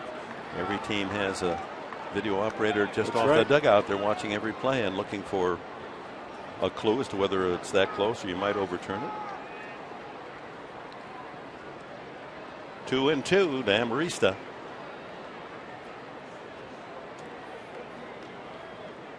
Medica with a good lead at second base. Ground ball toward the hole, but Goldschmidt able to scoot over and make the 3 unassisted put out. And that's it for the Padres in the 6th inning. An inning of challenges and replays and challenges.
Beautiful moment here at Petco Park. 8-year-old Lily Crawford. They said, Lily, we want you to replay second base. Yeah, good job there. She doesn't know that her father, who's been on an extended deployment in Afghanistan, is here as disguised as member of the grounds crew, and there he is.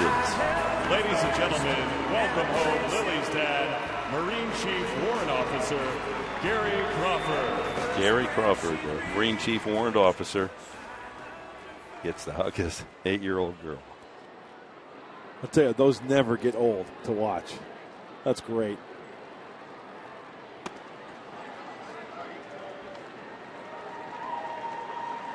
That's what it's all about.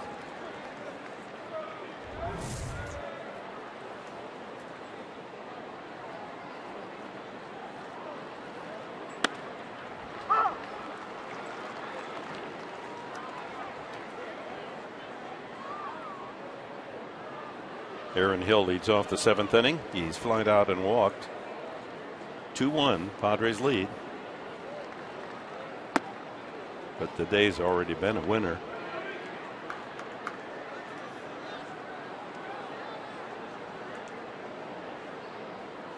And Espana, here he is in the 7th inning again. I know, that's nice, huh? Looking up there. And first inning was a heavy workload for the right-hander, but he bounced back.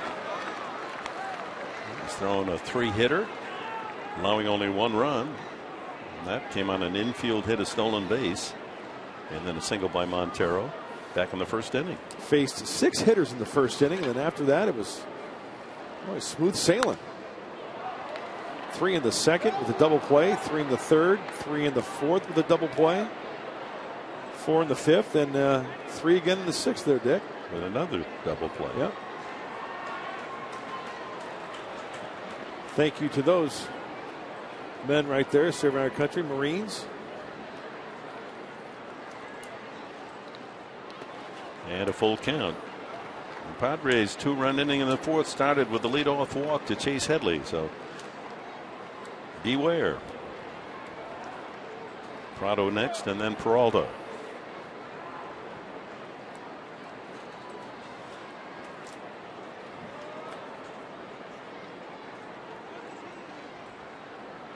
Line right to Medica. Able to stretch that big first baseman's glove up over his head and take a base hit away from Hill. And positioned perfectly. The ball was elevated. Hill doing a nice job of hitting it sharply the other way, but Tommy's glove was right there for the big out. Brings up Martin Prado. Even in slow motion, that ball got there in a hurry.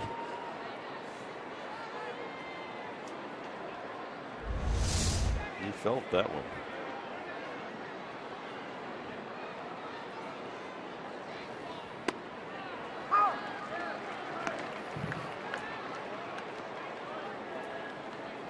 You know those boxes of candies, usually Christmas time, and you open the lid and they identify what each candy is, sure. All the varieties.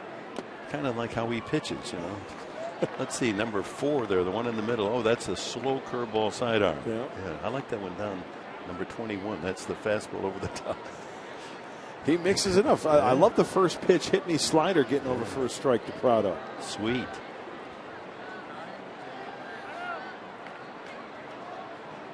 One ball, 1 strike.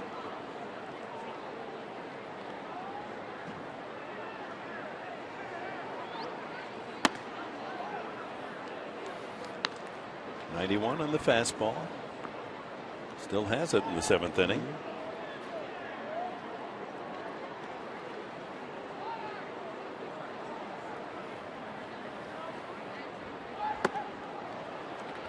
It's 3-1 now. 94 pitches.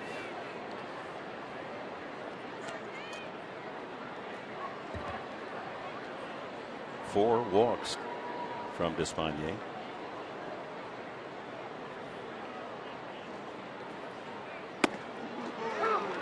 He has to throw a strike. Yeah. He challenges him. 91 two-seam action as there's action. Kevin Quackenbush heating up for the Padres.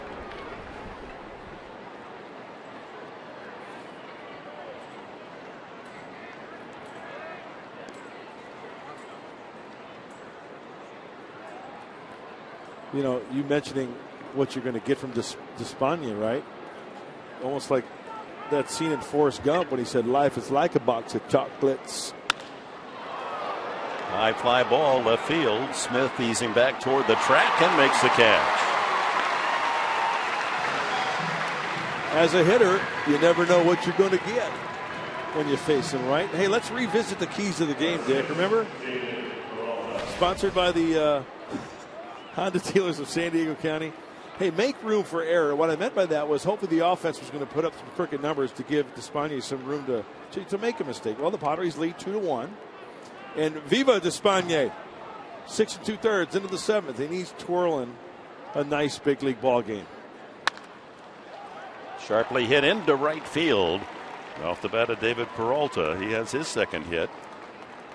And the 4th of the day for the D-backs. Remember earlier in the game, these Diamondback hitters were taking some pitches, making him throw strikes. Well, third time around for Peralta, first pitch offering, and he hits the hole on the right side. Giants did a lot of first ball hunting in the debut of Despaigne. Here's Nick Ahmed. Grounded into a double play and line to right in his big league debut. He was a second round pick just 3 years ago by Atlanta. It's interesting.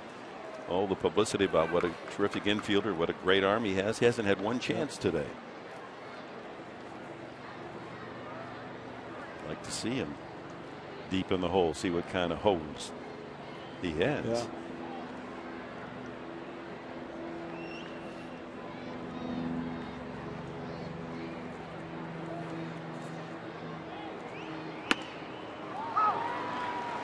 One and one.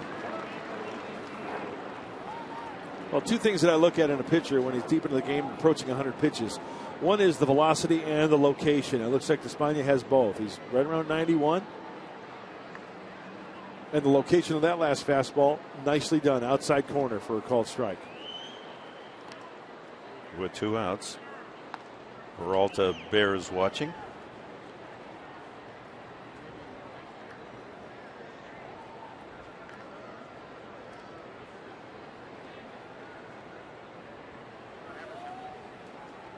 Roger Kieschnick is on the on-deck circle for Kirk Gibson's Diamondbacks. If it were to get to the left-handed hitter. Looks like the 7th inning will be it for both men, both starters. It looks like Alex Torres is up in the bullpen for the Padres as well, if it gets to that point. 2-1.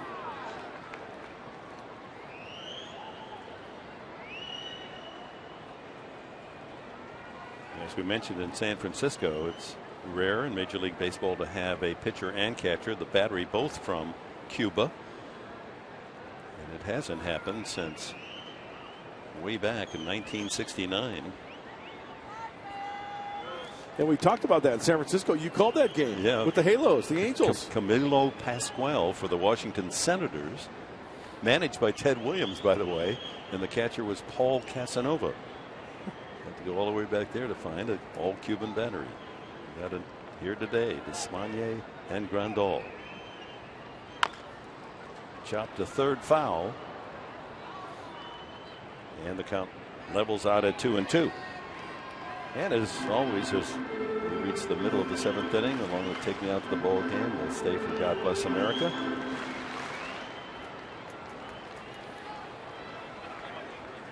Matt Stites. We saw him last night. Yeah, he's got some impressive. He's got some good stuff. He really does. From Padre property, but went to Arizona last year in the trade that brought Ian Kennedy here. Matt Stites and Joe Thatcher to Arizona. He hit 98 miles an hour last night with one of his fastballs.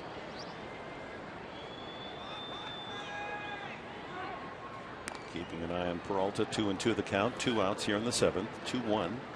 San Diego in the lead.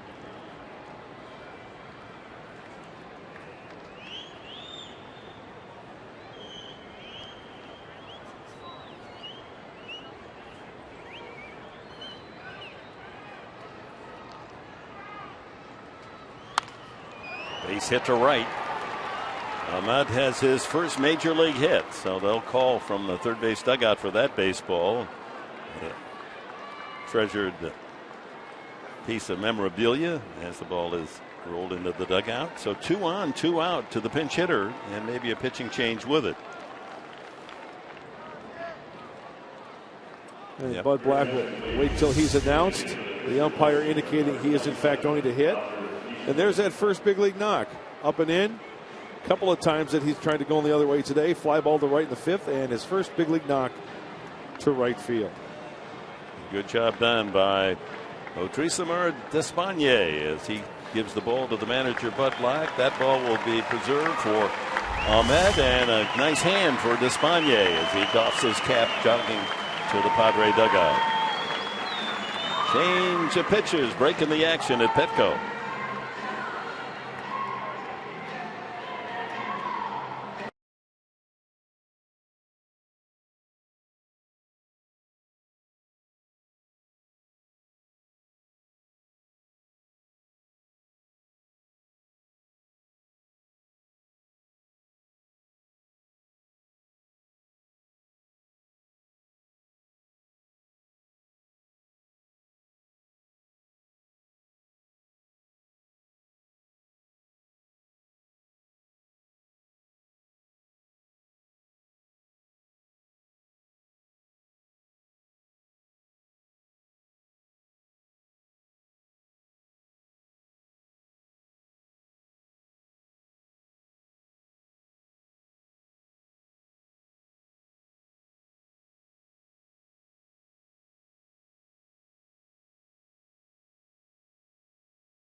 By USAA. Padres leading the Diamondbacks 2-1. Change of pitchers as we rejoin the action. 2 men on for the D-backs. 2 out singles by Peralta and Ahmed. And the pinch hitter Roger Kieschnick will face Kevin Quackenbush. Oh, I'm sorry, Dick. We saw Kevin 2/3 of an inning last night. That was in the 7th inning. Got Aaron Hill and Paul Goldschmidt. We mentioned it earlier as well. He's been put in some pressure situations here. Padres leading by run, and he inherits a couple of base runners with 2 outs. Alex Torres has pitched each of the last 2 nights, so the left-hander against left-hander, they want to not test his arm again. So Quackenbush against Roger Kieschnick, who has pinch hit now in all 3 games of the series. Singled on Friday night, struck out last night. Struck out facing Blaine Boyer. Good numbers for Quackenbush, 155 opposing hitters.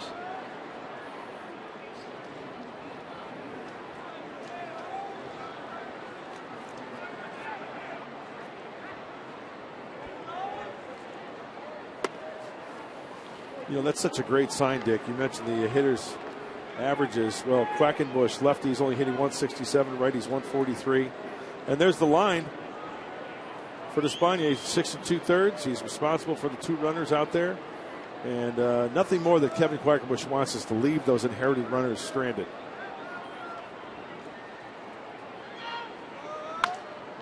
Fouled again by Kieschnick.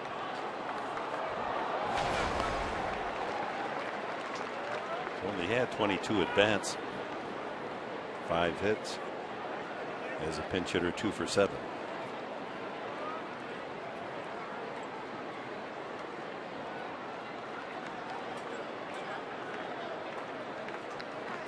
Two on, 2 out. Foul tip in and out of the glove of Grandal.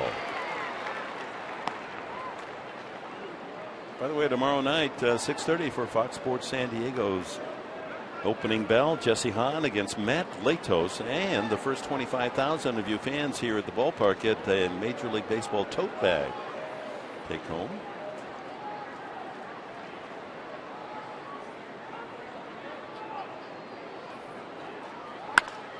Line bound into souvenir corner.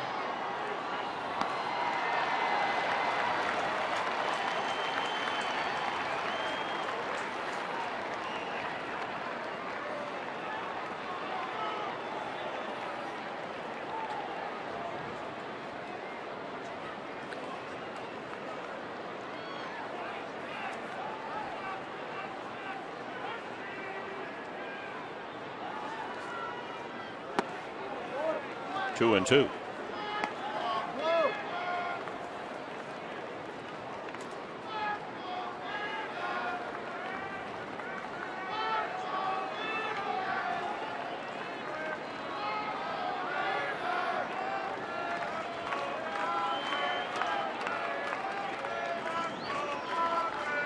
Got him swinging.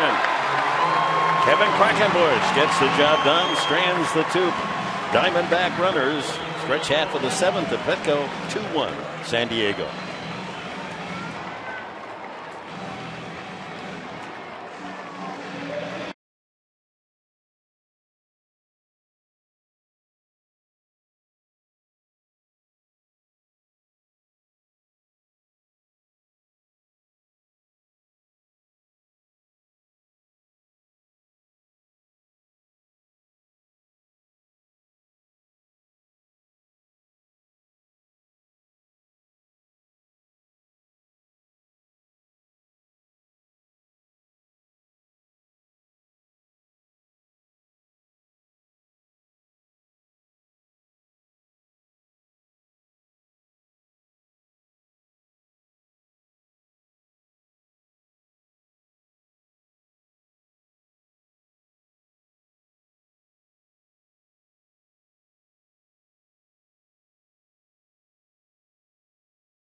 Seventh inning. Matt Stites, who pitched last night, Young right-hander throws hard, comes in out of the bullpen. Mike Bolsinger goes 6 innings, allows 2 runs, only 3 hits. He walked 4, struck out 6, and one of the walks was a leadoff walk to Headley in the 4th that set the stage for the Padres to score their 2 runs. Medica with a single, RBI double Maven, and a sacrifice fly Amarista. Whole lot of shaking going on here. Yeah. At Petco Park. Hey, having fun at the old ball yard. Why not? The Padres are up by 1. Enter right-hander Matt Stites. We saw him last night. Good power fastball, nice biting slider. Speaking of the crowd, 20,267 the attendance today. Dropping down a bunt, and Falou unable to beat it out. Good idea. Irving Falou getting his first start as a Padre is grounded out and intentionally walked.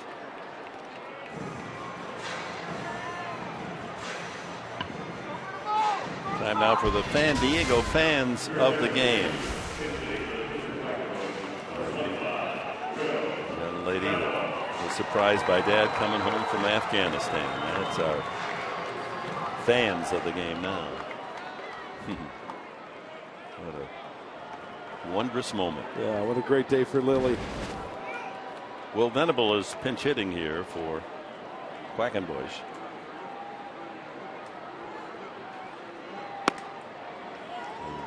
Quackenbush called upon under pressure. 2 men on, 2 out, able to strike out the pinch hitter Kieschnick.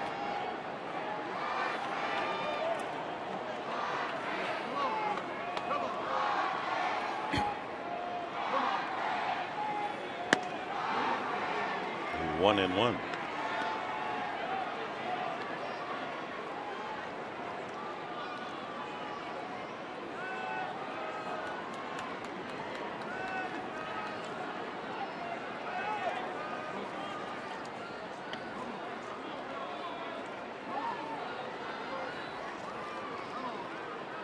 Venable 1 for 6 as a pinch hitter this year.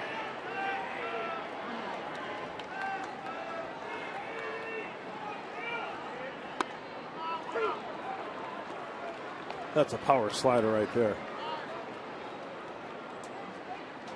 Pitch almost breaks straight down.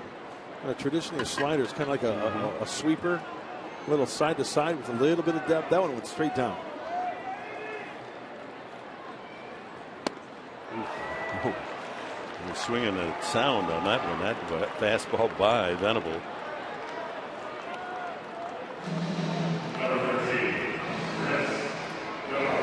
And as promised earlier in the game, we have the AT&T fan photo for you. You can tweet your photo to hashtag SDFanPhoto and a chance to be shown. Upcoming game telecast brought to you by AT&T. Kyle, mighty proud to be wearing that SD on his chest. Absolutely.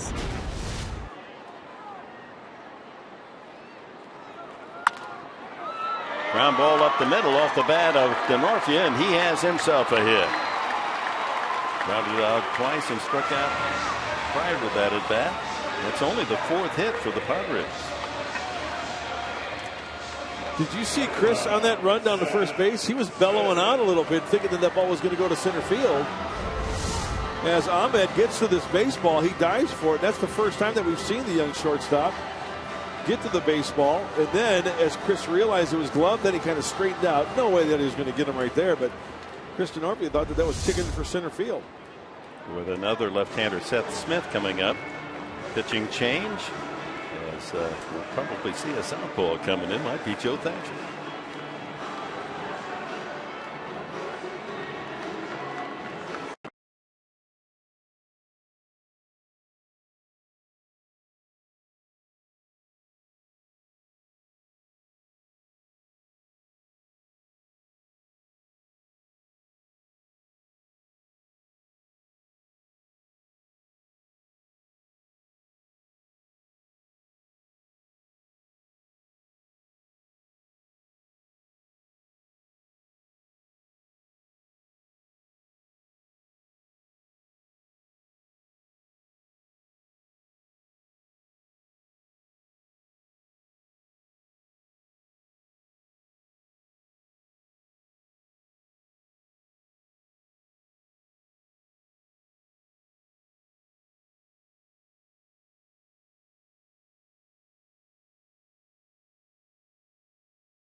this week was powerful. Many of you fans were here in person, and some of you saw our telecast of all the proceedings, and we're going to replay it after the game and the post-game show. We invite you to tune in for the tribute to Tony. A lot of wonderful moments. That's right after Padres Live, the post-game show today here on Fox Sports San Diego. Well, here's an interesting little duel here with the managers. Strategy moves, and that's why you love the National League. No DH. With Seth Smith, the top hitter for the Padres, due. Arizona brings in the left-hander, Joe Thatcher. So Bud Black counters with Carlos Quentin. And we know Joe Thatcher, the left-hander, two-pitch pitcher, basically, a fastball and a sweeping breaking ball.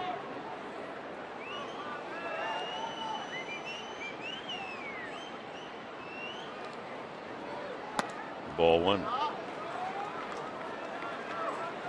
Quentin sitting out a couple of games after bruising his shoulder up in San Francisco, trying to make a catch. Really outstanding as a pinch hitter, 4 for 7 with a couple of home runs, 7 RBIs on a 4 for 7 pinch hitting roll. Out in front, 1-1.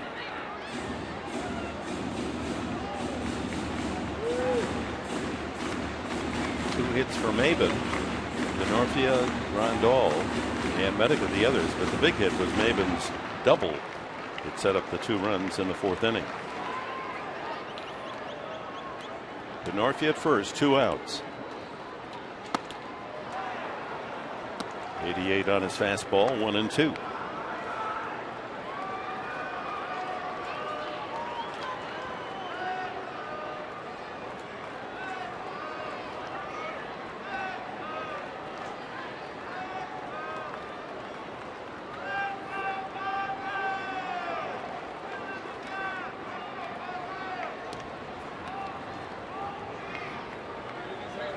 Kokomo Joe had some problems last year with the D-backs, but this year game back in order. 35 games, only 22 innings. Comes in to pitch to that one left-handed hitter so often. Batting average .258 against. 2-2 to Quentin.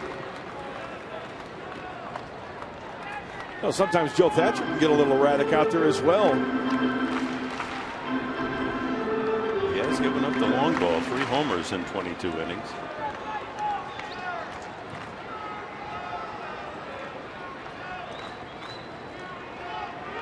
Two outs, Denorfia ready to roll from first. Foul. Up above the mask of catcher Montero.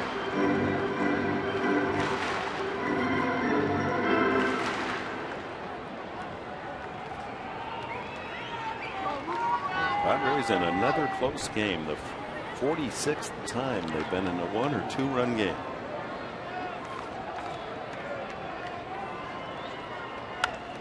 Popped up, back of the plate. Montero's running out of room. Nice catch.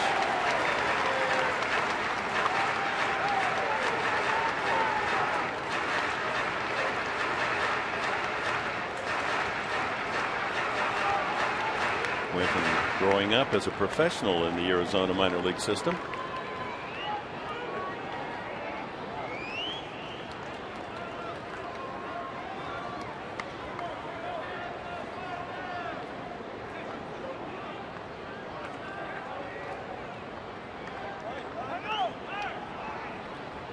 Quentin asking for time.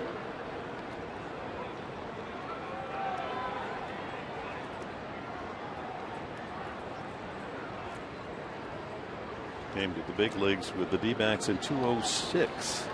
Was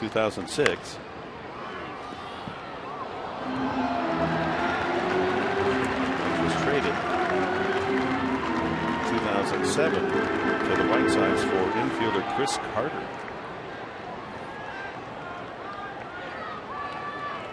Big years in Chicago, 2010 and 2011, with 26 and 24 home runs in those 2 years.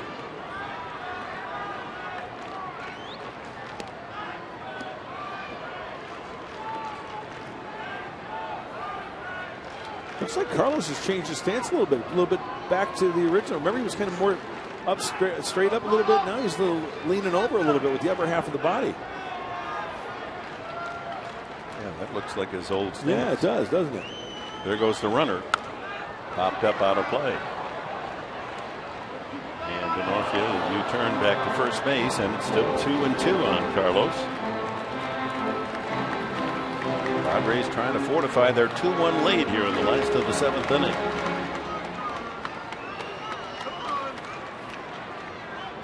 Ninth pitch of the at-bat coming up.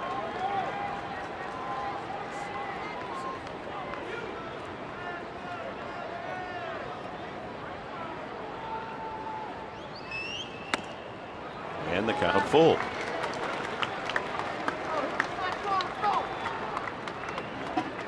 Paul Goldschmidt is asking Kirk Gibson, hey, where do you want me to play? You want me to hold him on? You want me to play behind the runner? And it looks like the latter. Goldschmidt is going to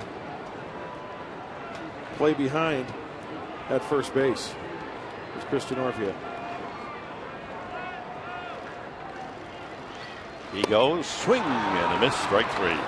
So Thatcher gets Quinton, and we go to the 8th inning. Padres still hanging on to a 2-1 lead.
In Petco Park, and it's a 2-1 ball game right now. The Padres over the Diamondbacks, top of the 8th inning, and Odrisamer Despaigne doing a nice job. Going to turn it over to the bullpen today. Yeah, one-run games, you have to go to Benoit and Street. That's a recipe of success for the Padres. Hopefully they can lock it down. One-run games, very difficult, but you got to win those. Been a little while, 10 days since Benoit and Street have thrown, so we'll talk about what they end up doing in the post-game show. Also, when we come to you after the final out, guys, you're going to hear from the Padres manager, Buddy Black, and we'll take you around the league for some highlights. So we'll hope to see you shortly after a Padres win. Dick Enberg, Mark Grant. All right, Mike and Mark.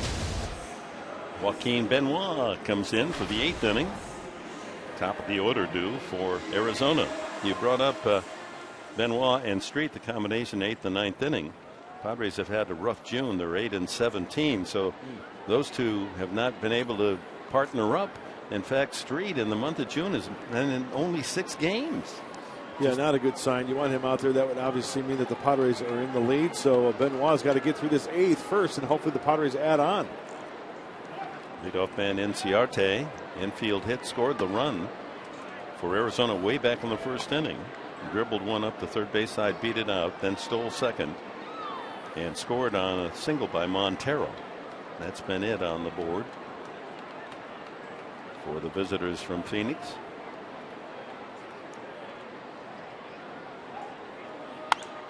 Well, right back toward us. Didn't miss us by much. After 7 innings, the Padres are perfect when they're ahead, 23-0 this year. No other team can make that claim, unbeaten when leading after 7. Eddie, cuidado. And Carlos Hernandez on the left. Spanish television.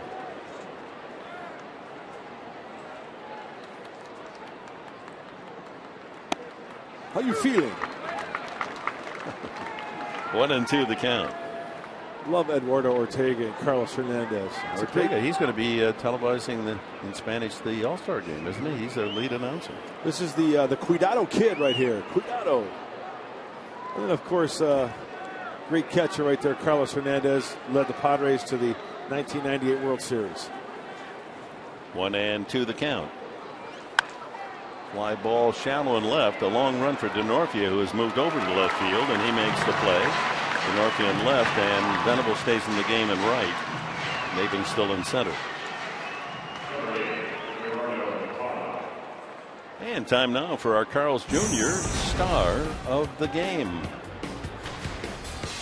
Odrisamer Despaigne, his second major league outing, first time here at Petco. He goes 6 2/3, 1 earned run, 5 hits, 4 walks, and a couple of strikeouts. Another solid start for the 27-year-old Cuban right-hander. He kept him off balance, stayed out of the sweet spot of those Diamondback bats, and back-to-back good starts for the Cuban-born right-hander. Padres hoping Jesse Hahn can follow through and make it 4 straight, as he's won his last 3 starts in impressive fashion. Parra 0 for 3 and 0 for 11 in the series. And news from Philadelphia that Chase Utley has recorded his 1,500th hit today, a single for Utley, former UCLA star.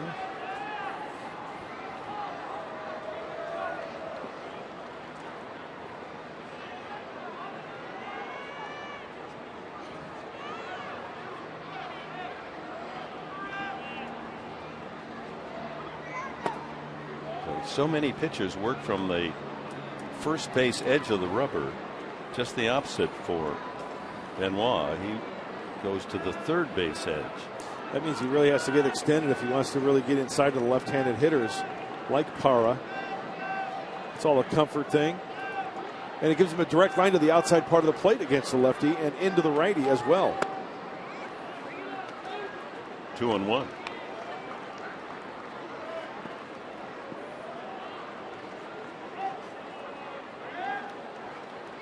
Pretty stingy, Benoit. 162 opposing hitters batting against him. 38 strikeouts in 32 innings. High fly ball. Hit well. Venable coasting back. He just missed that one, Parra. 2 out in the 8th as we go to Chris Budd. And Chris. Yeah, as part of Military Kids Appreciation Day, Buddy Black held a press conference with a couple kids. They got to sit in the dugout, take over our jobs for once. Favorite question, one of the kids asked Buddy, hey, who do you like from the Angels? Buddy says, there's this guy named Mike Trout who I'd really like to have. I think a couple Padres fans would agree. Who wouldn't want to go fishing for Trout, huh? What a player. 2 outs to Goldschmidt. Walked twice, struck out the other time. 7 times the Padre pitchers have walked him in the 3-game series. See how Benoit pitches.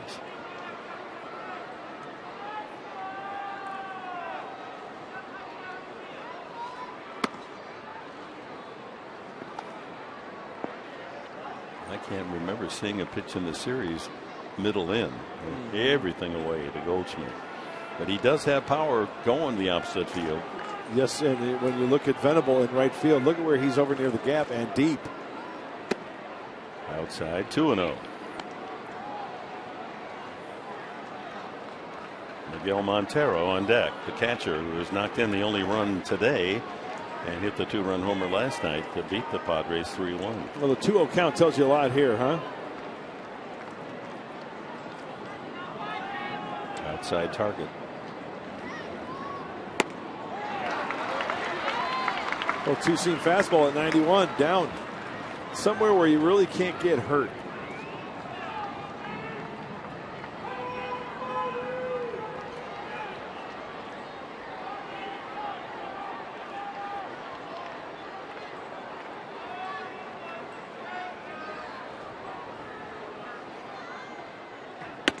Strike 2. Oh, looked like he had a little cut to it as well. Keeping it away. Yep, little cutter. See the rotation there? And perfectly placed for strike 2. Goldschmidt strikes out more than any D-back, 87 times this year.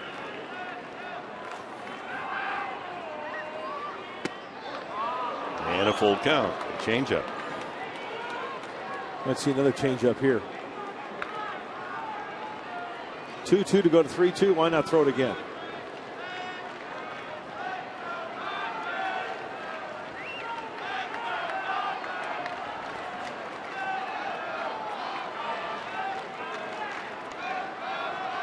He shook off the changeup, going with the heater.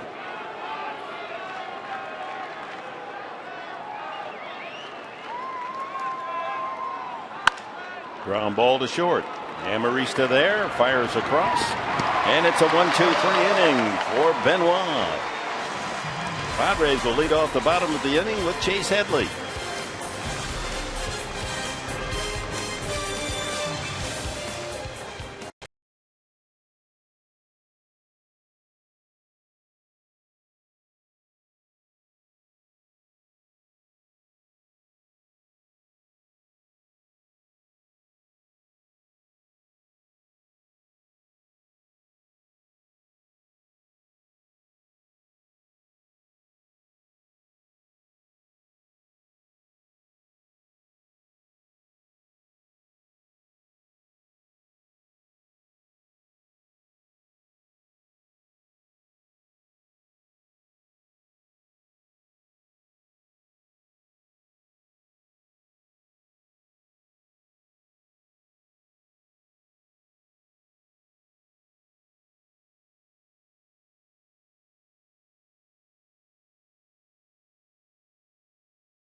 Baseball by Southwest Airlines. Find Southwest Airlines fares online only at southwest.com. By Petco, the power of together.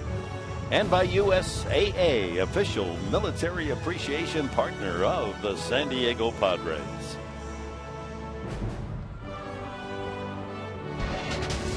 If only the hull of the USS Midway could talk.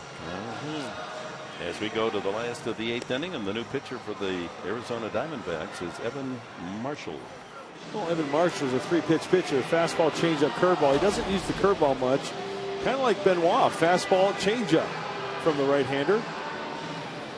A little high on the walks in 19-plus innings, but he is a strikeout pitcher with 19 and a couple of long balls to go along with it. Headley, Grandal, and Medica to bat for the Padres. Headley lined to right, walked and scored, and flied to center. And the Diamondbacks once again putting the shift on for Headley. And Aaron Hill way out into the right field area, as deep as a second baseman might go. He's almost to the 19 for Tony Gwynn out there.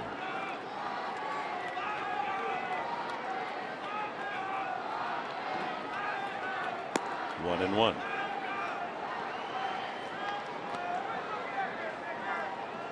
Boy, these 3 games have just been one modeling another. Just one mirror.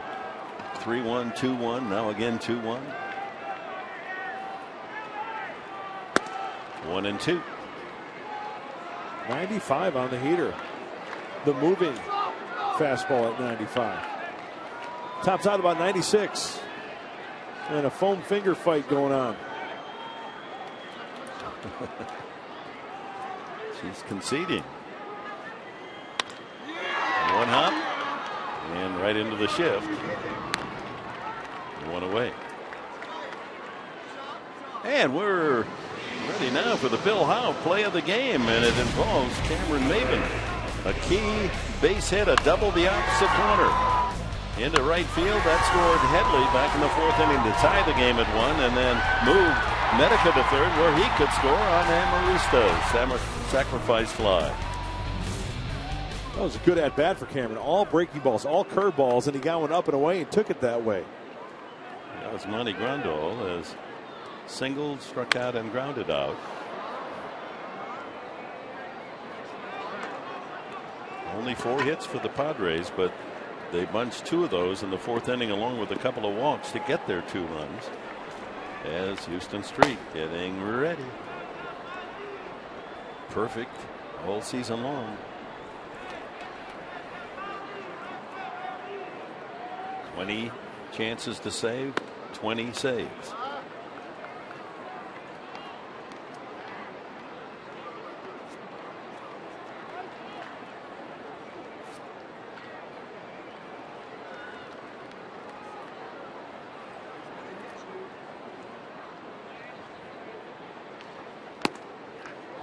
Two and 1. Medica on deck.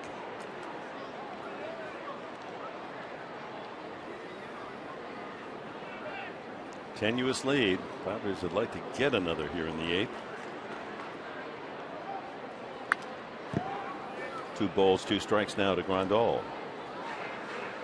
Yeah, Evan Marshall struggled over the last 13 games. An ERA over 7. Mentioned high in the walks, 9 earned runs in his last 11 innings pitched. Ouch.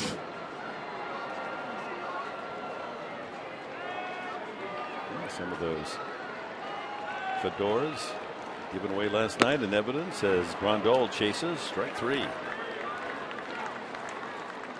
2 outs. Tommy Medica.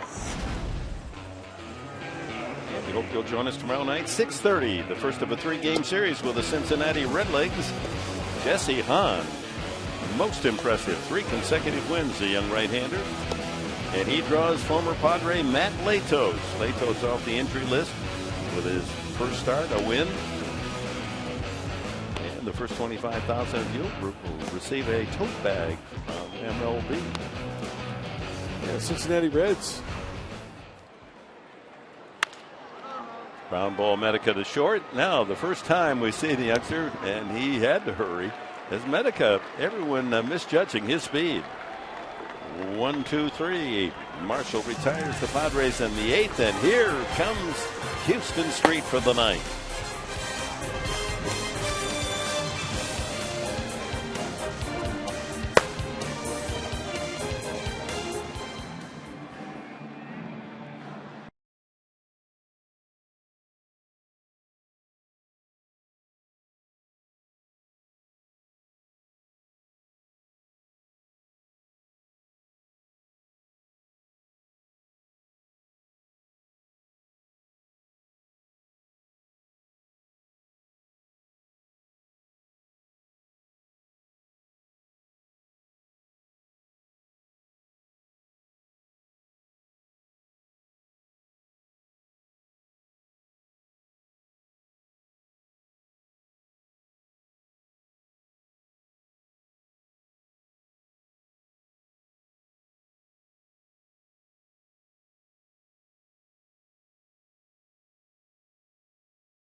And the Padres moving ahead in the 4th.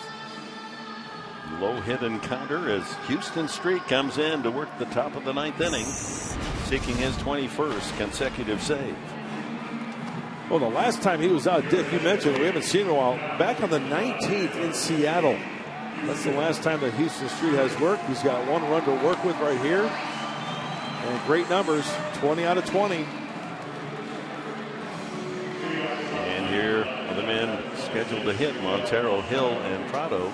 And their career numbers, 5 for 10, Montero against Street. Hill, 3 for 13. Prado, 1 for 5, so no automatic outs in that list. Houston Street has not pitched in 10 games. The 19th back in Seattle. That's for an ace closer. That's about a record, isn't it?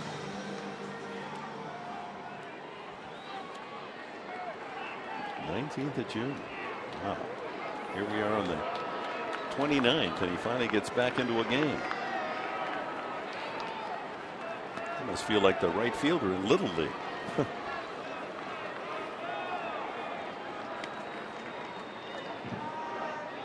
Montero, RBI single, knock in the only Arizona run back in the first inning. He's grounded out and grounded into a double play since. Falou, the second baseman, way out in shallow right field. It's not a full shift, but he's very deep.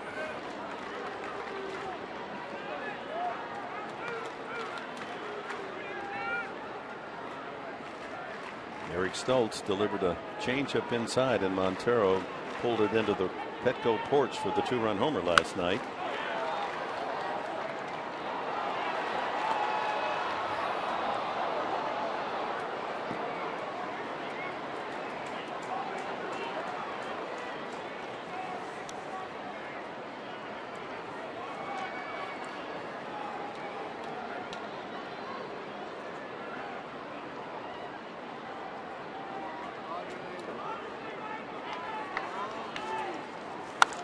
High pop-up. They'll come back toward us. Montero with the RBI in the first inning, his 47. That leads all major league catchers.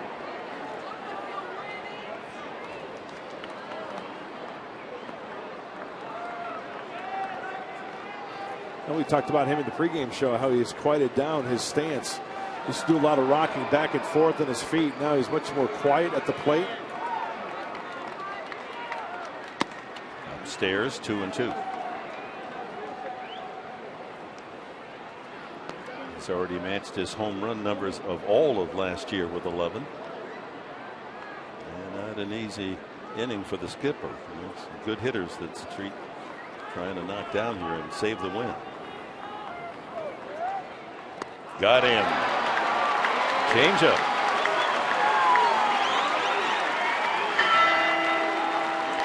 One bell. Here comes Aaron Hill.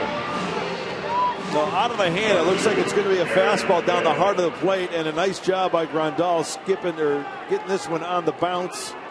Boy, that's a bad looking swing right there for Montero. You do that, that's a good pitch. Hill is flying to center, walked, and lined to first. 6 home runs on the year.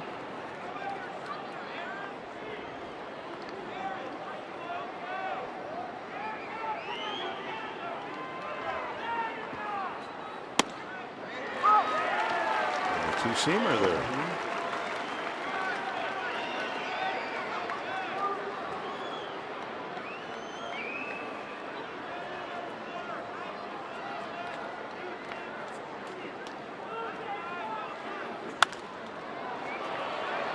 Pop shallow right, a long run for Falou, but Venable's there to make the catch. 2 away.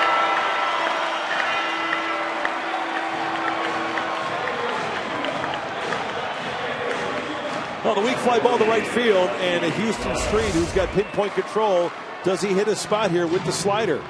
No, it looks like he gets away with a hanging slider, but sometimes when you hang it a little bit too much, it's tough to get on top of it. He worked underneath that one for the easy fly ball.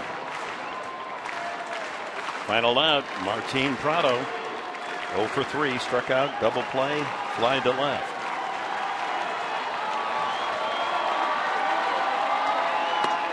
Right. First pitch strike.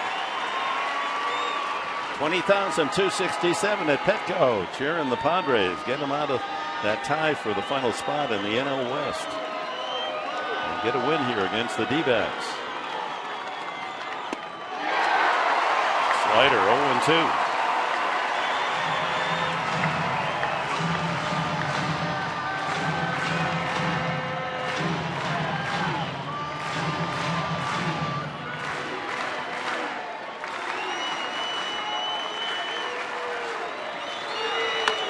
Back to the mound, Street. Oh, in the dirt, Medica digs it out, and the Padres win it 2-1. They salvage the final game of this 3-game series. Mike? Thank you, Dick. Good to see you in the post-game show. We'll take a look at Odrisamer Despaign's day. You'll hear from the manager, Buddy Black. We'll take you around the league for some highlights in a moment.